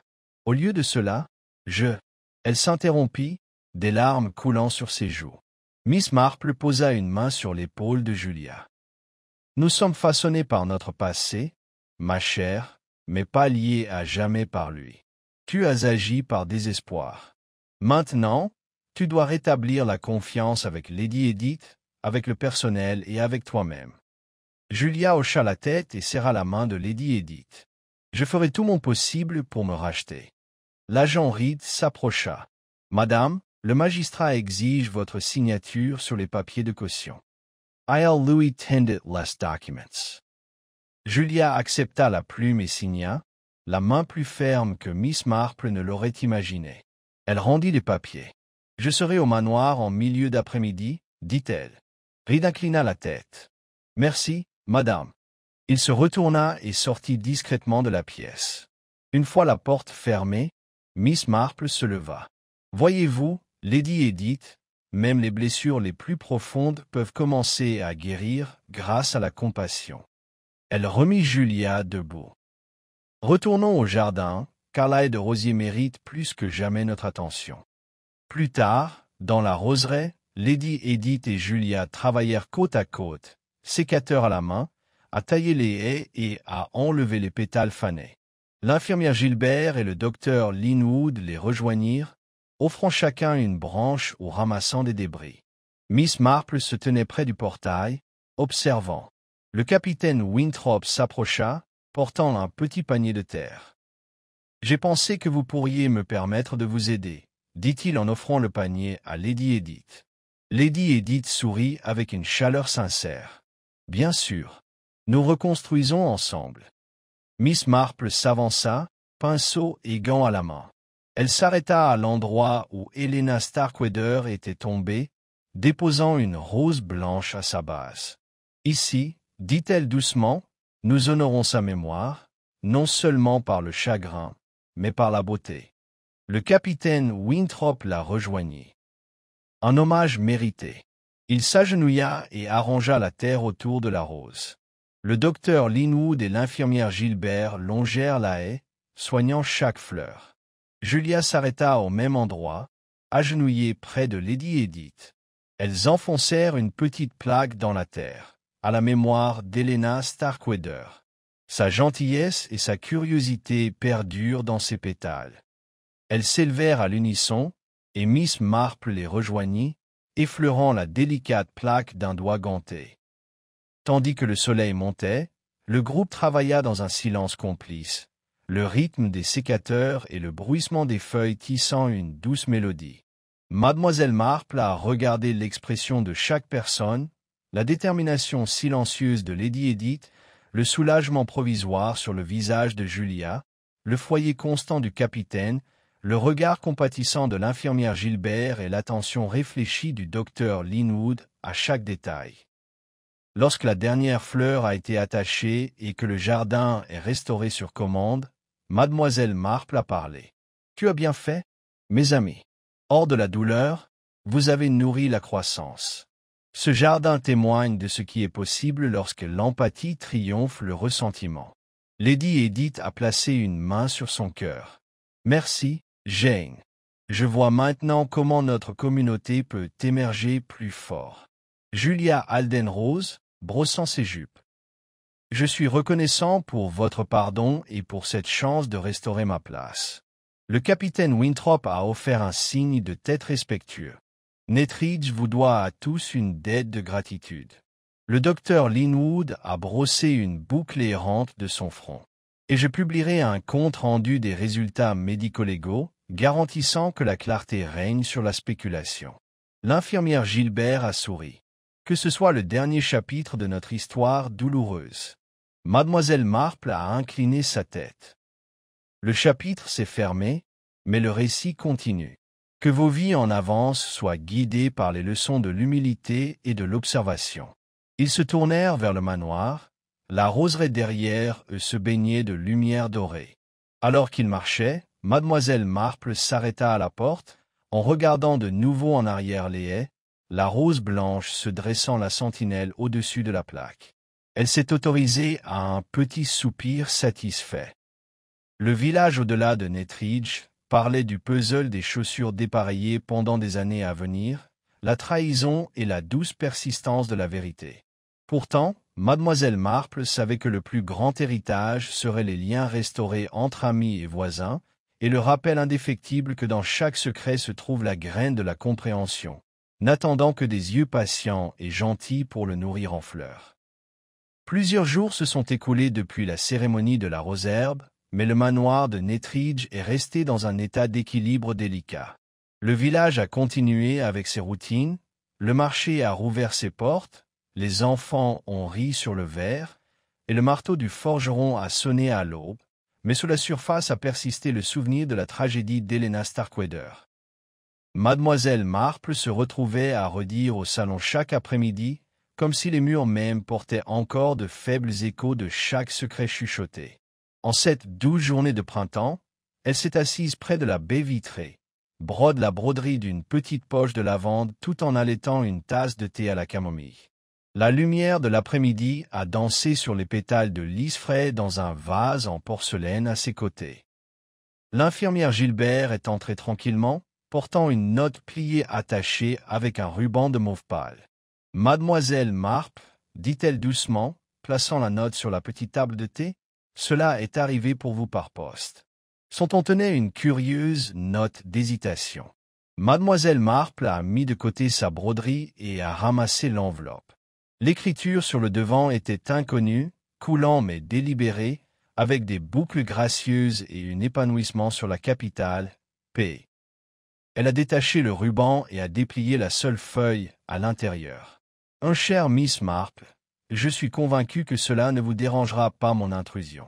Bien que je reste à l'étranger, les nouvelles des événements récents à Nettridge me parviennent même ici à Paris. Je me sens obligé de partager des informations qui peuvent vous intéresser et Lady Edith. Veuillez me rencontrer au Lychgate par l'église à l'aube demain. Venez seul, ou le vôtre sincèrement, ou Pénélope Starkweather. » Les yeux de mademoiselle Marple se sont frappés à la mention du nom de Pénélope. Pénélope Starkweather, cousin a longtemps pensé à l'étranger de No, a tendu la main de loin avec une invitation qui a éclaté également de promesses et de présages. Elle se leva calmement et porta la note à Lady Edith, qui les avait rejoints, examinant des rideaux fraîchement blanchis. « Reichardet, dit doucement Mademoiselle Marple. » Pénélope écrit. Elle est à Paris depuis que le testament a été réglé, mais il semble qu'elle ait suivi la nouvelle ici. Les yeux de Lady Edith s'écarquillèrent. « Penelope, je pensais qu'elle n'avait aucun intérêt à revenir. » Elle est partie en colère. Elle a lissé ses jupes, son visage avec surprise et un malaise. Je ne m'attendais pas à son implication, surtout maintenant. L'infirmière Gilbert se pencha en avant. Pourrait-elle posséder des informations sur les motivations de M. Tranchard? Ou à propos des intentions de votre tante à la fin de la succession? Mademoiselle Marple a considéré les possibilités. Peut-être les deux. Pénélope se souviendrait de l'ancienne dynamique familiale plus approfondie que n'importe lequel d'entre nous. Si elle souhaite vraiment nous rencontrer, nous devons être prudents. Une réunion ouverte à Down assure peu de témoins, mais je pense que nous devrions nous préparer. Lady Edith hocha la tête, plaçant une main réconfortante sur le bras de mademoiselle Marple. Je fais confiance à votre jugement, Jane. Mais que pourrait révéler Pénélope? Mademoiselle Marple a glissé la note dans son sac. Une seule façon de le découvrir. Pendant ce temps, je suggère de passer en revue les registres du domaine et les journaux privés de tante Béatrice. Pénélope les a peut-être lus il y a des années, il pourrait confirmer son point de vue. Ce soir-là, Mademoiselle Marple et Lady Edith sont descendues à la bibliothèque. Le docteur Linwood s'est assis à la table Brodock, se déplaçant dans un journal lié au cuir. À son coude, l'infirmière Gilbert a organisé des bougies pour bannir les ombres. Lady Edith, a déclaré le docteur Linwood, j'ai trouvé des entrées quotidiennes de votre tante concernant ses espoirs pour le domaine. Elle a exprimé un souhait que tous les membres de la famille se sentent inclus, même si elle a noté la difficulté d'équilibrer le devoir avec l'affection personnelle. Il a ouvert le journal dans un passage daté 10 ans auparavant.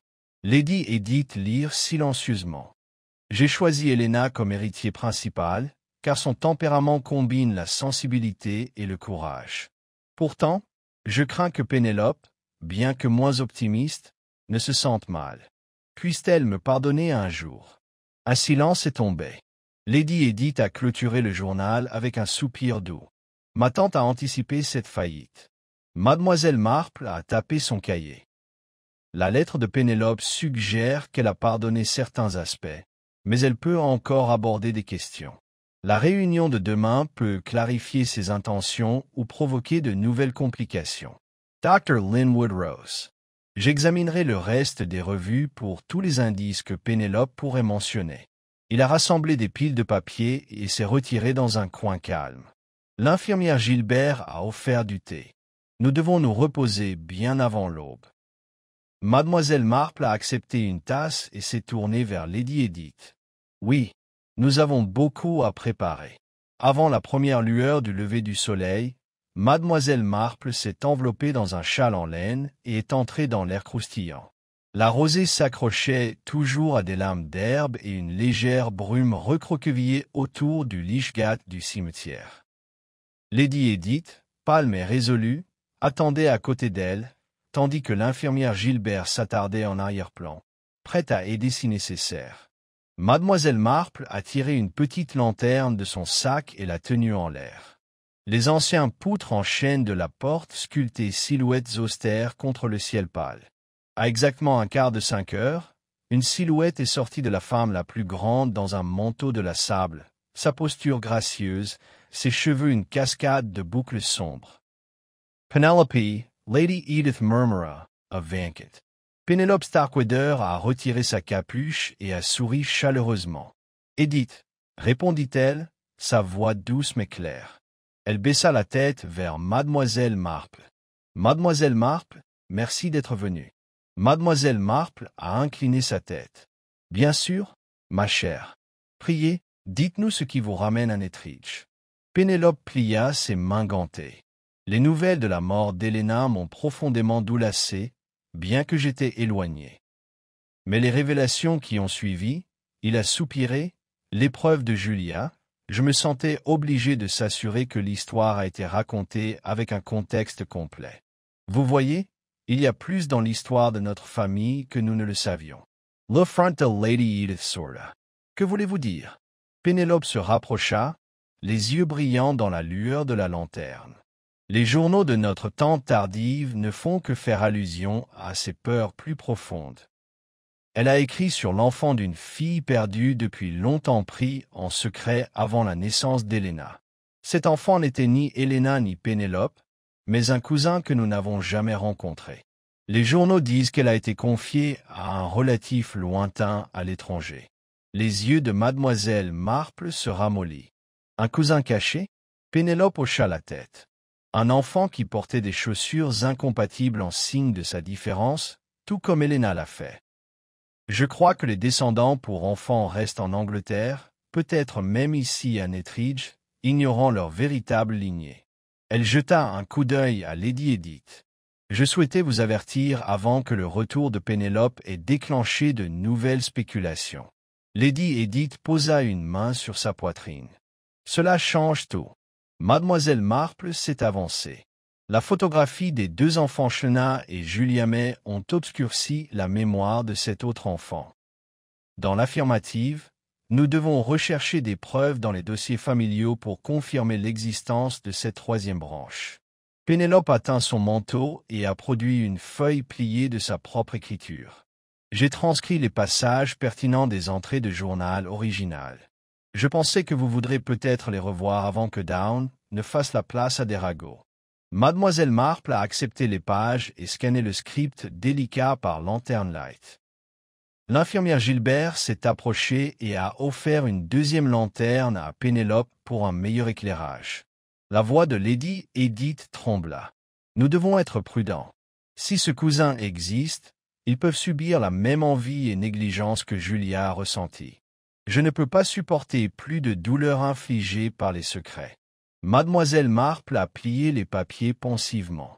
Notre tâche est maintenant double, honorer la mémoire de ceux qui sont déjà blessés et empêcher l'histoire de se répéter. La lumière de Dawn révélera le chemin vers l'avant.